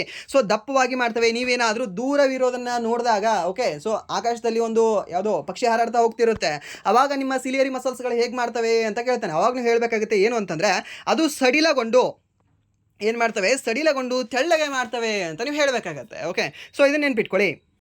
ಆ್ಯಂಡ್ ನೆಕ್ಸ್ಟ್ ಪ್ರಶ್ನೆ, ಒಂದು ಬಿಳಿ ಘನ ಮಾದರಿಯು HCl ಪ್ರತಿಕ್ರಿಯಿಸಿ ಸುಣ್ಣದ ನೀರನ್ನು ಲೈಮ್ ವಾಟರನ್ನು ಹಾಲು ಬಣ್ಣ ಮಾಡುವ ಅನಿಲವನ್ನು ಉತ್ಪಾದಿಸ್ತದೆ. ಹಾಲು ಬಣ್ಣ ಮಾಡುವ ಅನಿಲವನ್ನು ಮೀನ್ಸ್ ಈ ಒಂದು CO2 ಉತ್ಪಾದಿಸ್ತದೆ ಅಂತೆ. ಸೊ ಯಾವ ನಿರ್ದಿಷ್ಟ ತೀರ್ಮಾನವನ್ನು ನಾವು ತೆಗೆದುಕೊಳ್ಳಬಹುದು ಅಂತ. ಸೊ CO2 ಅಂತಂದರೆ ಘನವು ಕ್ಯಾಲ್ಸಿಯಂ ಕಾರ್ಬೋನೇಟ್ ಆಗಿದೆ, ಹೌದಾ. ಸೊ ಕ್ಯಾಲ್ಸಿಯಂ ಕಾರ್ಬೋನೇಟ್ ಅನ್ನೋದಕ್ಕಿಂತ ಅದು ಬೈಕಾರ್ಬನೇಟ್ ಆಗಿದೆ ಅಂತ ಸಹ ನಾವು ಹೇಳ್ಬೋದು. ಓಕೆ, ಸೊ ಎರಡು ಸಹ ಬರುತ್ತೆ. ಸೊ ಇದು ಆಗೋದಿಲ್ಲ. ಆ್ಯಂಡ್ ನೆಕ್ಸ್ಟ್ ಅನಿಲವು ಇಂಗಾಲದ ಡೈಆಕ್ಸೈಡ್ ಆಗಿದೆ. ಓಕೆ, ಕರೆಕ್ಟ್ ಇದೆ. ಆ್ಯಂಡ್ ನೆಕ್ಸ್ಟ್ ಘನವು ಕಾರ್ಬೋನೇಟ್ ಅಥವಾ ಬೈಕಾರ್ಬೋನೇಟ್ ಆಗಿದೆ. ಓಕೆ, ಈ ಸ್ಟೇಟ್ಮೆಂಟ್ ಕರೆಕ್ಟ್ ಇದೆ. ಆ್ಯಂಡ್ ನೆಕ್ಸ್ಟ್ ಘನವು ಒಂದು ಲೋಹದ ಕಾರ್ಬೋನೇಟ್ ಆಗಿದೆ, ರಾಂಗ್ ಇದೆ. ಆ್ಯಂಡ್ ನೆಕ್ಸ್ಟ್ ಅನಿಲವು ಒಂದು ಜಲಜನಕ ಆಗಿದೆ ಅಂತ ಕೊಟ್ಟಿದ್ದಾನೆ. ಅನಿಲವು ಈ ಒಂದು CO2 ಆಗಿರ್ತದೆ. ಓಕೆ, ಸೊ ಅನಿಲ ಏನಾಗಿದೆ ಅಂದರೆ ಅದು CO2 ಆಗಿದೆ.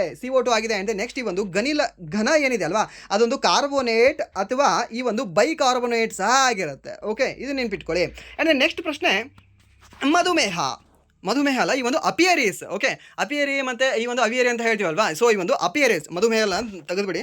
ಓಕೆ, ಸೊ ಇಂಗ್ಲೀಷಲ್ಲಿ ಕನ್ನಡದಲ್ಲಿ ಕೊಡೋಲ್ಲ, ಇಂಗ್ಲೀಷಲ್ಲಿ ಕೊಟ್ಟಿರ್ತಾನೆ.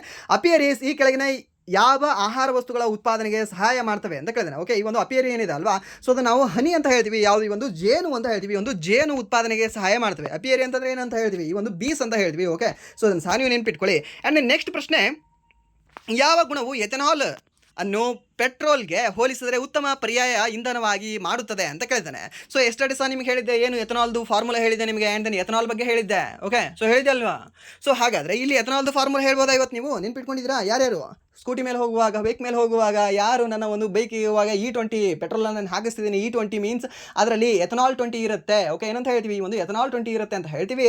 ಹಾಗಾದರೆ ಆ ಒಂದು ಎಥನಾಲ್ 20ಯ ಒಂದು ಫಾರ್ಮುಲಾ ಏನು ಸರ್? C2H5OH ಅಂತ ಹೇಳ್ತೀವಿ. ಏನು ಈ ಒಂದು C2H5OH? ಹಾಗಾದರೆ ಆ ಒಂದು C2H5OH ಯಾಕೆ ಪೆಟ್ರೋಲ್ಗಿಂತ ಬೆಟರ್ ಅಂತ ಹೇಳಿದ್ದಾನೆ? ಯಾಕೆ ಅಲ್ಟರ್ನೇಟ್ ಫ್ಯೂಲ್ ಆಗ್ತದೆ ಅಂತ ಕೇಳಿದ್ದಾನೆ. ಯಾಕೆ ಅಂತಂದರೆ ಅದು ಈ ಒಂದು ಸ್ವಚ್ಛವಾಗಿರುತ್ತೆ. ಆ್ಯಂಡ್ ನೆಕ್ಸ್ಟ್ ಹೊಗೆ ಇಲ್ಲದೆ ಜ್ವಾಲೆಯೊಂದಿಗೆ ಉರಿಯುತ್ತದೆ. ಅದು ಯಾವುದೋ ಆಪ್ಷನ್ ಎ ಇದಕ್ಕೆ ಸರಿ ಉತ್ತರ ಆಗುತ್ತೆ. ಆ್ಯಂಡ್ ನೆಕ್ಸ್ಟ್ ಪ್ರಶ್ನೆ, ಒಂದು ವಸ್ತುವು ವೃತ್ತಾಕಾರದ ಮಾರ್ಗದಲ್ಲಿ ಸರ್ಕ್ಯುಲರ್ ಪಾತ್ನಲ್ಲಿ ಸ್ಥಿರ ವೇಗದಿಂದ ಕಾನ್ಸ್ಟಂಟ್ ಸ್ಪೀಡಿಂದ ಚಲಿಸಿದಾಗ ಆ ಚಲನೆಯನ್ನು ನಾವು ಏನೆಂದು ಕರೆಯಲಾಗ್ತದೆ ಸರ್? ಅದನ್ನು ನಾವು ಯೂನಿಫಾರ್ಮ್ ಸರ್ಕ್ಯುಲರ್ ಮೋಷನ್ ಅಂತ ಹೇಳ್ತೀವಿ. ಸೊ ಸರ್ಕ್ಯುಲರ್ ಮೋಷನ್ ಮೇಲೆ, ಯೂನಿಫಾರ್ಮ್ ಸರ್ಕ್ಯುಲರ್ ಮೋಷನ್ ಮೇಲೆ ಪ್ರತಿ ಶಿಫ್ಟಲ್ಲಿ ಒಂದು ಕ್ವಶನ್ ಫಿಕ್ಸ್ ಕೇಳಿದ್ದಾನೆ ಅಷ್ಟೇ. ಸೊ ನೋಡ್ಕೊಳ್ಳಲ್ವಾ ಅನ್ನೋದು ನಿಮಗೆ ಬಿಟ್ಟಿದ್ದು. ಆ್ಯಂಡ್ ನೆಕ್ಸ್ಟ್ ಪ್ರಶ್ನೆ, ಸಸ್ಯಗಳಲ್ಲಿ ಕೆಳಗಿನವುಗಳಲ್ಲಿ ಯಾವುದು ಅತ್ಯಂತ ಸೂಕ್ತವಾದ ಸರಳ ಶಾಶ್ವತ ಅಂಗಾಂಶವಾಗಿದೆ ಅಂತ ಕೇಳಿದ್ದಾನೆ. ಯಾವುದಾಗಿದೆ ಇಲ್ಲಿ ಹೇಳ್ಬೋದಾ? ಯಾವುದಾಗಿದೆ ಅತ್ಯಂತ ಸೂಕ್ತವಾದ ಅಂತ ಕೇಳಿದ್ದಾನೆ. ಸೊ ಇಲ್ಲಿ ನಿಮ್ಗೆ ಗೊತ್ತಿರಲಿ ಯಾವುದು ಅಂತಂದರೆ ಸಿಂಪಲ್ ಪರ್ಮನೆಂಟ್ ಟಿಶ್ಯೂ ಅಲ್ಲಿ ಸ್ಲಿರಂಕೈಮ ಬರುತ್ತೆ, ಪ್ಯಾರಂಕೈಮ ಬರುತ್ತೆ, ಆ್ಯಂಡ್ ದೆನ್ ಕ್ಲೋರಂಕೈಮ, ಮೂರೂ ಸಹ ಬರ್ತವೆ. ಬಟ್ ನಮ್ಗೆ ಏನು ಅನಿಸ್ಬೋದು, ಮೇ ಬಿ ಇಲ್ಲಿ ನಾಟ್ ಅಂತ ಕೊಟ್ಟಿರಬಹುದು, ಯಾವುದಲ್ಲ ಅಂತ ಕೊಟ್ಟಿರ್ಬೋದು. ಸೊ ಅದಕ್ಕೆ ನಾವು ಆಪ್ಷನ್ ಬಿ ಹಾಕುವ ಅಂತ ಮನಸ್ಸು ಬರುತ್ತೆ. ಬಟ್ ನಿಮಗೆ ಇಲ್ಲಿ ಗೊತ್ತಿರಲಿ ಏನಂತ ಕೇಳಿದಾನೆ ಅಂತಂದರೆ, ಮೆನ್ಷನ್ ಮಾಡಿದಾನೆ ಆತ ವರ್ಡ್ ಅತ್ಯಂತ ಸೂಕ್ತವಾದ, ಏನು ಅತ್ಯಂತ ಸೂಕ್ತವಾದದ್ದು ಈ ಮೂರರಲ್ಲಿ. ಓಕೆ, ಈ ಮೂರು ಮೊಬೈಲ್ಗಳಿದ್ದಾವೆ, ನೀವು ಫಸ್ಟ್ ಯಾವ್ದು ತೊಗೊಳ್ತೀವಿ ಪ್ರಿಫರೆನ್ಸ್ ಮಾಡು. ಓಕೆ, ಫಸ್ಟ್ ಪ್ರಿಫರೆನ್ಸ್ ನಿಂದು ಯಾವುದಿರುತ್ತೆ ಅಂತ ಕೇಳ್ತಾರಲ್ಲ ನಿಮ್ಮ ಮನೇಲಿ. ಓಕೆ, ಸೊ ನನಗೆ ಐಫೋನೇ ಬೇಕು, ಇಲ್ಲಾಂದರೆ ನಂಗೆ ಬೇಡ ಮನೆ ಬಿಟ್ಟು ಹೋಗ್ತೀನಿ.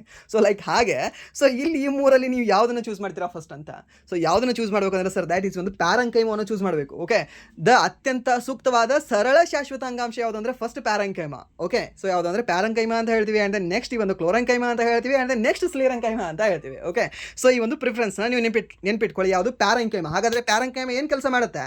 ಇದು ಸ್ಟೋರೇಜ್ ಮಾಡ್ಕೊಳ್ತದೆ. ಓಕೆ, ಸೊ ನಿಮ್ಮ ಮನೆಯಲ್ಲಿ ಒಂದು ಸ್ಟೋರ್ ರೂಮ್ ಇರುತ್ತಲ್ವ, ಹಾಗೆ ಈ ಒಂದು ಸಸ್ಯಗಳಲ್ಲಿ ಸ್ಟೋರ್ ರೂಮ್ ಯಾವುದು ಅಂದರೆ ಸರ್ ದ್ಯಾಟ್ ಈಸ್ ಒಂದು ಪ್ಯಾರಂಕೈಮ ಅಂತ ಹೇಳ್ತೀವಿ. ಆ್ಯಂಡ್ ದೆನ್ ನೆಕ್ಸ್ಟ್ ಈ ತೆಂಗಿನ ಮೇಲೆ ಎಲ್ಲ ಚಿಪ್ಪೆಲ್ಲ ಇರುತ್ತಲ್ವಾ, ಸೊ ಬೇಡವಾಗಿರ್ತಕ್ಕಂಥ ಆ್ಯಂಡ್ ದೆನ್ ದಪ್ಪ ಪಾರ್ಟ್, ದ ಹಾರ್ಡ್ನೆಸ್ ಕೊಡ್ತಕ್ಕಂತಹ ಪಾರ್ಟ್, ಸೊ ಅದನ್ನು ನಾವೇನಂತ ಹೇಳ್ತೀವಿ, ಸ್ಲಿರಂಕೈಮ ಅಂತ ಹೇಳ್ತೀವಿ. ಆ್ಯಂಡ್ ದೆನ್ ನೆಕ್ಸ್ಟ್ ಈ ಒಂದು ಕೋಲೈಂಕೈಮ ಈ ಒಂದು ಸಸ್ಯಗಳಿಗೆ ಸ್ಥಿರತೆಯನ್ನು, ದೃಢತೆಯನ್ನು ಕೊಡ್ತದೆ. ಯಾವುದು? ಈ ಒಂದು ಕ್ಲೋರೈಂಕೈಮ ಅಂತ ಹೇಳ್ತೀವಿ. ಓಕೆ, ಸೊ ಇದನ್ನು ಸಹ ನೀವು ನೆನ್ಪಿಟ್ಕೊಳ್ಳಿ. ಆ್ಯಂಡ್ ದೆನ್ ನೆಕ್ಸ್ಟ್ ಪ್ರಶ್ನೆ, ಸಂತಾನೋತ್ಪತ್ತಿಯು ಈ ಕೆಳಗಿನ ಯಾವ ರೂಪದಲ್ಲಿ ಹೊಸ ಪೀಳಿಗೆಯನ್ನು ಉತ್ಪಾದಿಸಲು ಗಂಡು ಮತ್ತು ಹೆಣ್ಣು ಎರಡೂ ಲಿಂಗಗಳ ಅಗತ್ಯವಿರ್ತದೆ ಅಂತ ಕೇಳಿದಾನೆ. ಗಂಡು ಮತ್ತು ಹೆಣ್ಣು ಎರಡೂ ಬೇಕು ಅಂತಂದ್ರೆ ಇಲ್ಲಿ ಏನಾಗುತ್ತೆ? ಬೀಜಾಣು ರಚನೆ ಆಗುತ್ತಾ? ಸ್ಪೋರ್ ಫಾರ್ಮೇಷನ್ ಆಗುತ್ತಾ? ಸೊ ಇದು ಅಸೆಕ್ಷುವಲ್ ಅಲ್ಲಿ. ಓಕೆ, ಸೊ ಅಸೆಕ್ಷುವಲಲ್ಲಿ. ಫ್ರಾಗ್ಮೆಂಟೇಷನ್ ಇದು ಸಹ ಅಸೆಕ್ಷುವಲಲ್ಲಿ. ಆ್ಯಂಡ್ ನೆಕ್ಸ್ಟ್ ಈ ಒಂದು ಬಡ್ಡಿಂಗ್ ಇದು ಸಹ ಅಸೆಕ್ಷುವಲಲ್ಲಿ. ಸೊ ಇಲ್ಲಿ ಸೆಕ್ಷುವಲಲ್ಲಿ ಯಾವುದಾಗುತ್ತೆ ಅಂದರೆ ಸೊ ಗಂಡು ಮತ್ತು ಹೆಣ್ಣು ಎರಡೂ ಸಹ ನಿಮಗೆ ಇಲ್ಲಿ ಬೇಕಾಗುತ್ತೆ. ಓಕೆ, ಇಲ್ಲಿ ಅಂದರೆ ಒಂದು ಸೆಕ್ಷುವಲ್ ರೀಪ್ರೊಡಕ್ಷನ್ ಅಂತ ಹೇಳ್ತೀವಿ. ಸೊ ಸಿಂಪಲ್ ಕ್ವಶನ್ ಇದೇನು, ಚಿಕ್ಕ ಹುಡುಗ ಸಹ ಹೇಳ್ತಾರೆ. ಆ್ಯಂಡ್ ನೆಕ್ಸ್ಟ್ ಪ್ರಶ್ನೆ ಒಂದು HIV ಸೋಂಕಿನ ಅತಿ ಹೆಚ್ಚಿನ ಅಪಾಯದಲ್ಲಿರುವ ಗುಂಪು ಯಾವುದು ಅಂತ ಕೇಳಿದಾನೆ. ಓಕೆ, HIV ಮೇಲೆ ಸಹ ನಿಮಗೆ ನೋಡಿರ್ಬೋದು, ಲಾಸ್ಟ್ ಶಿಫ್ಟಲ್ಲಿ ಸಹ ಒಂದು ಪ್ರಶ್ನೆ ಕೇಳಿದ ಅಲ್ವಾ. ಓಕೆ, ಸೊ ಹಾಗಾದರೆ ಇಲ್ಲಿ ಸಹ ಯಾವುದಾಗುತ್ತೆ ಹೇಳಿ ನೋಡುವ. ಯಾವುದು? ಒಂದಕ್ಕಿಂತ ಹೆಚ್ಚು ಅಸುರಕ್ಷಿತ ಲೈಂಗಿಕ ಸಂಗಾತಿಗಳನ್ನು ಹೊಂದಿರುವ ಜನರು ಅವರು ಅತಿ ಹೆಚ್ಚಿನ ಅಪಾಯದಲ್ಲಿರ್ತಕ್ಕಂಥ ಗುಂಪು ಅಂತ ಹೇಳ್ಬೋದು. ಓಕೆ, ಸೊ ಅವರೇ ಅಂದರೆ ನೆಕ್ಸ್ಟ್ ವೈಯಕ್ತಿಕ ನಾರ್ಮಲ್ಯವನ್ನು ಕಾಪಾಡಿಕೊಳ್ಳೋರು. ಓಕೆ, ಹೈಜಿನ್ನ ಕಾಪಾಡಿಕೊಳ್ಳೋರಿಗೆ ಈ ಒಂದು HIV ಬರೋದಿಲ್ಲ. ನಿಯಮಿತವಾಗಿ ವ್ಯಾಯಾಮ ಮಾಡದ ಜನರು ಅಂತ ಕೊಟ್ಟಿದ್ದಾನೆ. ವ್ಯಾಯಾಮ ಹಾಗಾದರೆ ಎಷ್ಟೋ ಜನ ಮಾಡಲ್ಲ, ಅವ್ರಿಗೆಲ್ಲರಿಗೆ HIV ಬರುತ್ತಾ? ಸೊ ಇದು ಸಹ ರಾಂಗ್. ಆ್ಯಂಡ್ ನೆಕ್ಸ್ಟ್ ನಿಯಮಿತವಾಗಿ ವ್ಯಾಯಾಮ ಮಾಡುವವರು, ಏನು ಮಾಡೋರಿಗೆ ಏನು ಬರುತ್ತೆ ಅಂತ ಇದೆಯಾ? ಸೊ ಇದು ಸಹ ರಾಂಗ್. ಓಕೆ, ಸೊ ಇದು ಅನ್ವಾಂಟೆಡ್ ಇದು ಎರಡು ಸಹ ಆಪ್ಷನ್. ಯಾವುದೋ ಆಪ್ಷನ್ ಸಿ ಮತ್ತು ಡಿ. ಸೊ ಇಲ್ಲಿ ಆಪ್ಷನ್ ಎ ಬಿನ ಕೊಟ್ಟು ಆ್ಯಂಡ್ ಇದ್ರ ರಿಲೇಟೆಡ್ ಯಾವುದಾದ್ರು ಕೊಡ್ಬೋದಾಗಿತ್ತು. ಸೊ ಇಲ್ಲಿ ಸರಿಯಾದ ಉತ್ತರ ಯಾವುದಾಗುತ್ತೆ ಆಪ್ಷನ್ ಎ ಆಗುತ್ತೆ. ಇದು ನೀವು ಹೇಳ್ಬೋದು. ಆ್ಯಂಡ್ ನೆಕ್ಸ್ಟ್ ಪ್ರಶ್ನೆ, ರೋಗಿಯ ಬಡಿತದ ಧ್ವನಿಯೋ ಹಾರ್ಟ್ ಬೀಟ್ ಸೌಂಡ್ ಸ್ಟೆಥೋಸ್ಕೋಪ್ ಮೂಲಕ ವೈದ್ಯರ ಕಿವಿಗಳಿಗೆ ಹೇಗೆ ತಲುಪುತ್ತದೆ ಅಂತ ಕೇಳಿದಾನೆ. ಹೇಗೆ ತಲುಪ್ತದೆ ಸರ್? ಅದು ರಿಫ್ಲೆಕ್ಷನ್ ಆಗ್ತಾ ಹೋಗ್ತದೆ. ಓಕೆ, ಏನಂತ ಹೇಳ್ತೀವಿ? ಅದು ಸರ್ ರಿಫ್ಲೆಕ್ಷನ್ ಆಗ್ತಾ ಹೋಗ್ತದೆ ಅಂತ ಹೇಳ್ತೀವಿ. ಸೊ ಯಾವುದಾಗುತ್ತೆ ಇದಕ್ಕೆ ಸರಿಯಾದ ಉತ್ತರ? ಯಾವುದಂದ್ರೆ ಸರ್ ಸ್ಟೆಥೋಸ್ಕೋಪ್ನಲ್ಲಿ ಧ್ವನಿಯ ಬಹು ಪ್ರತಿಫಲನಗಳು ಹೃದಯದ ಬಡಿತದ ಧ್ವನಿಯನ್ನು ಸ್ಥಾಪಿಸ್ತವೆ ಅಂತ ಹೇಳ್ತೀವಿ. ಸೊ ನೇರವಾಗಿ ಹೋಗ್ತದೆ. ನೇರವಾಗಿ ಹೋದರೆ ಅದನ್ನ್ಯಾಕೆ ಅವ್ರು ಇಟ್ಕೊಳ್ಬೇಕಾಗಿತ್ತು ಸರ್? ಹೋಗಲ್ಲ. ಆ್ಯಂಡ್ ನೆಕ್ಸ್ಟ್ ಇದು ಗಾಳಿಯ ಮೂಲಕ ಅಂತಂದರೆ ಅಲ್ಲಿ ಗಾಳಿನೇ ಇರಲ್ಲ. ಓಕೆ, ಆ ಟ್ಯೂಬಲ್ಲಿ. ಸೊ ಅದು ಹೇಗೆ ಹೋಗುತ್ತೆ? ಆ್ಯಂಡ್ ನೆಕ್ಸ್ಟ್ ಸ್ಟೆಥೋಸ್ಕೋಪ್ನಲ್ಲಿ ಧ್ವನಿಯ ಬಹು ಪ್ರತಿಫಲನಗಳು ಹೃದಯದ ಬಡಿತದ ಧ್ವನಿಯನ್ನು ಸಾಗಿಸ್ತವೆ ಅಷ್ಟೇ. ಆ್ಯಂಡ್ ಈ ಒಂದು ಸ್ಟೆಥೋಸ್ಕೋಪ್ನ ಕಂಡುಹಿಡಿದಿರ್ತಕ್ಕಂತಹ ವ್ಯಕ್ತಿ ಯಾರು ಕಂಡುಹಿಡಿದಾರೆ ಇದನ್ನು? ಯಾರು ಅಂತಂದರೆ ಸರ್ ದ್ಯಾಟ್ ಈಸ್ ರಿನ್ ಲೆನಾಕ್ ಅಂತ ಹೇಳ್ತೀವಿ. ಯಾರು? ಈ ಒಂದು ರಿನ್ ಲೆನಾಕ್ ಅವರು. ಕಾಸ್ಟ್ಲಿ ಇದೆ, ಇದು ಹೆವಿ ಕಾಸ್ಟ್ಲಿ ಇರುತ್ತೆ. ಯಾವುದೋ ಈ ಒಂದು ಸ್ಟೆಥೋಸ್ಕೋಪ್ ಇದು ಆಲ್ಮೋಸ್ಟ್ 10,000 ಪ್ಲಸ್ ಇದಾವೆ ಇದು. ಓಕೆ, ಐ ಥಿಂಕ್ ಕನಿಷ್ಠನೇ 10,000 rupees ಇರ್ಬೋದು ಅನಿಸುತ್ತೆ, ಅಷ್ಟು ಕಾಸ್ಟ್ಲಿ ಇದೆ. ಬಟ್ ಸಾಂಗ್ ಎಲ್ಲ ಸಖತ್ತಾಗಿ ಕೇಳಿಸುತ್ತೆ ಇದರಲ್ಲಿ. ಮೊಬೈಲ್ ಸುಮ್ಮನೆ ಮುಂದೆ ಹಿಡಬೇಕಷ್ಟೇ. ಆ್ಯಂಡ್ ನೆಕ್ಸ್ಟ್ ಪ್ರಶ್ನೆ ಒಂದು, ಬೇಕಿಂಗ್ ಸೋಡಾದ ರಾಸಾಯನಿಕ ಸೂತ್ರ ಯಾವುದು ಅಂತ ಕೇಳಿದ್ದಾನೆ. Sir baking soda means NaHCO3 ಹೌದಲ್ವಾ? ಇದೇನಲ್ವಾ NaHCO3. ಸೊ ಇಲ್ಲಿ ಏನಾದರೂ ನಾವು ಎಚ್ ತೆಗೆದು ಇಲ್ಲಿ 2 ಹಾಕಿದ್ರೆ ಅದೇನಾಗುತ್ತೆ ಸರ್? ಅದು ವಾಷಿಂಗ್ ಸೋಡಾ ಆಗುತ್ತೆ. ಓಕೆ, ಸೊ ಹಾಗಾದ್ರೆ ಇಲ್ಲಿ ಸರಿಯಾದ ಉತ್ತರ ಯಾವುದಾಗುತ್ತೆ sir? That is option D, NaHCO3. Okay, sodium bicarbonate ಅಂತ ಹೇಳ್ತೀವಿ. ಬೈಕಾರ್ಬೊನೇಟ್ ಅಂದರೆ ಅದು ನಿಮಗೆ ಬೇಕಿಂಗ್ ಸೋಡಾ. ಏನಾದರೂ ಜಸ್ಟ್ ನಿಮಗೆ Na2CO3 ಅಂತ ಕೊಟ್ಟರೆ ಅಲ್ಲಿ ನೀವು ಹೇಳಬೇಕಾಗಿದೆ ಸರ್ ದ್ಯಾಟ್ ಈಸ್ ಈ ಒಂದು ವಾಷಿಂಗ್ ಸೋಡಾ ಅಂತ. ಆ್ಯಂಡ್ NaCl ಅಂದರೆ ಏನು ಸರ್? ಈ ಒಂದು ಸೋಡಿಯಂ ಕ್ಲೋರೈಡ್ ಉಪ್ಪು ಅಂತ ಹೇಳ್ತೀವಿ. ಓಕೆ, ಇದನ್ನು ಸಹ ನೀವು ನೆನ್ಪಿಟ್ಕೊಳ್ಳಿ. ಆ್ಯಂಡ್ ನೆಕ್ಸ್ಟ್ ಪ್ರಶ್ನೆ 50ನೇ ಪ್ರಶ್ನೆ. ಆ್ಯಂಡ್ ನಿಮ್ಮ ಒಂದು ಹೋಮ್ವರ್ಕ್ ಪ್ರಶ್ನೆ, ಅಖಂಡನ ಅಥವಾ ಛಿದ್ರೀಕರಣ ಮೀನ್ಸ್ ಈ ಒಂದು ಫ್ರಾಗ್ಮೆಂಟೇಷನ್ ಅಲೈಂಗಿಕ ಸಂತಾನೋತ್ಪತ್ತಿ ಬಗ್ಗೆ ಕೆಳಗಿನವುಗಳಲ್ಲಿ ಯಾವ ಹೇಳಿಕೆಯು ತಪ್ಪಾಗಿದೆ ಅಂತ ಕೇಳಿದ್ದಾನೆ. ಸೊ ಈ ಒಂದು ಕ್ವಶನ್ ಹೋಮ್ವರ್ಕ್ ಆಗಿ ತಗೊಳ್ಳಿ. ಆ್ಯಂಡ್ ದೆನ್ ಈ ಒಂದು ಹೋಮ್ವರ್ಕ್ ಪ್ರಶ್ನೆನ ನೀವು ಆನ್ಸರ್ ಮಾಡಿ ಅಂತ ಹೇಳ್ತಾ, ಆ್ಯಂಡ್ ದೆನ್ ಇಲ್ಲಿವರೆಗೂ ವಿಡಿಯೋ ನೋಡೋದಕ್ಕಾಗಿ ಫಸ್ಟ್ ಆಫ್ ಆಲ್ ಧನ್ಯವಾದಗಳು. ಆ್ಯಂಡ್ ದೆನ್ ಇಲ್ಲಿವರೆಗೂ ವಿಡಿಯೋ ನೋಡಿ ನಿಮಗೆ ಏನಾದರೂ ವಿಡಿಯೋ ಇಷ್ಟ ಆಗಿದ್ರೆ ಪ್ಲೀಸ್ ವಿಡಿಯೋನ ಲೈಕ್ ಮಾಡಿ, ಸಬ್ಸ್ಕ್ರೈಬ್ ಮಾಡಿ. ಇಫ್ ನಿಮಗೆ ವಿಡಿಯೋ ಇಷ್ಟ ಆಗಲಿಲ್ಲ ಅಂದರೆ ಸೊ ಬೆಸ್ಟ್ ಡಿಸ್ಲೈಕ್ ಮಾಡಿ ಅಂತ ಹೇಳ್ತಾ, ಹಾಗೆ ನಿಮ್ಗೇನಾದರೂ ವಿಡಿಯೋ ಇಷ್ಟ ಆಗಿ ಲೈಕ್ ಮಾಡಿ, ಸಬ್ಸ್ಕ್ರೈಬ್ ಮಾಡಿದರೆ ನಿಮ್ಮ ಫ್ರೆಂಡ್ಸಿಗೂ ಸಹ ಶೇರ್ ಮಾಡಿ. ಓಕೆ, ಸೊ ನೀವು ವಿಡಿಯೋ ನೋಡಿ ಜಸ್ಟ್ ಬಿಡಬೇಡಿ. ಸೊ ಒಂದು ಲೈಕ್ ಮಾಡಿಲ್ಲ ಅಂದರೆ ಡಿಸ್ಲೈಕ್ ಮಾಡಿ. ಡಿಸ್ಲೈಕ್ ಏನಾದರೂ ಪರ್ಸೆಂಟೇಜ್ ಜಾಸ್ತಿ ಬಂತು ಅಂದರೆ ಕ್ಲಾಸ್ನ ಎಂಡ್ ಮಾಡಿಬಿಡುವ. ಓಕೆ, ಸೊ ಅಷ್ಟೇ. ಆ್ಯಂಡ್ ದೆನ್ ನೀವು ಲೈಕ್ದು ಪರ್ಸೆಂಟೇಜ್ ಜಾಸ್ತಿ ಇತ್ತು ಅಂದರೆ ಕಂಟಿನ್ಯೂ ಮಾಡುವ, ಇಲ್ಲಾಂದರೆ ನಿಮ್ಮ ಒಂದು ಫೀಡ್ಬ್ಯಾಕ್ನ ಸಹ ನೀವು ನೀಡಿ ಅಂತ ನಿಮ್ಗೆ ಹೇಳ್ತೇನೆ. ಓಕೆ, ಅದರಿಂದ ಒಂದು ಇಂಟ್ರಾಕ್ಷನ್ ಇರುತ್ತೆ ನಿಮ್ಮ ಜೊತೆ ನಮ್ಮದು ಆ್ಯಂಡ್ ನಮ್ಮ ಜೊತೆ ನಿಮ್ಮದು. ಸೊ ಒಂದು ರೀತಿ ಇವಾಗ ಮಾತಾಡದೇ ಇದ್ದರೂ ಸಹ ಆ್ಯಂಡ್ ದೆನ್ ಲೈವಲ್ಲಿ ನಾವು ಬರದೇ ಇದ್ದರೂ ಸಹ ಸೊ ಒಂದು ರೀತಿ ನಿಮ್ಮ ಜೊತೆ ನಾವು ಟಚ್ಚಲ್ಲಿದ್ದೀವಿ ಅನ್ನೋ ಫೀಲ್ ಇರುತ್ತೆ. ಓಕೆ, ಒಂದು ಮೋಟಿವೇಶನ್ ಸಿಗುತ್ತೆ. ಸೊ ದ್ಯಾಟ್ಸ್ ವೈ ಅಷ್ಟೇ. ಸೊ ಇಷ್ಟು ಹೇಳ್ತಾ ವಿಡಿಯೋನ ಎಲ್ಲಿಗೆ ಎಂಡ್ ಮಾಡ್ತೇನೆ. Once again thank you so much.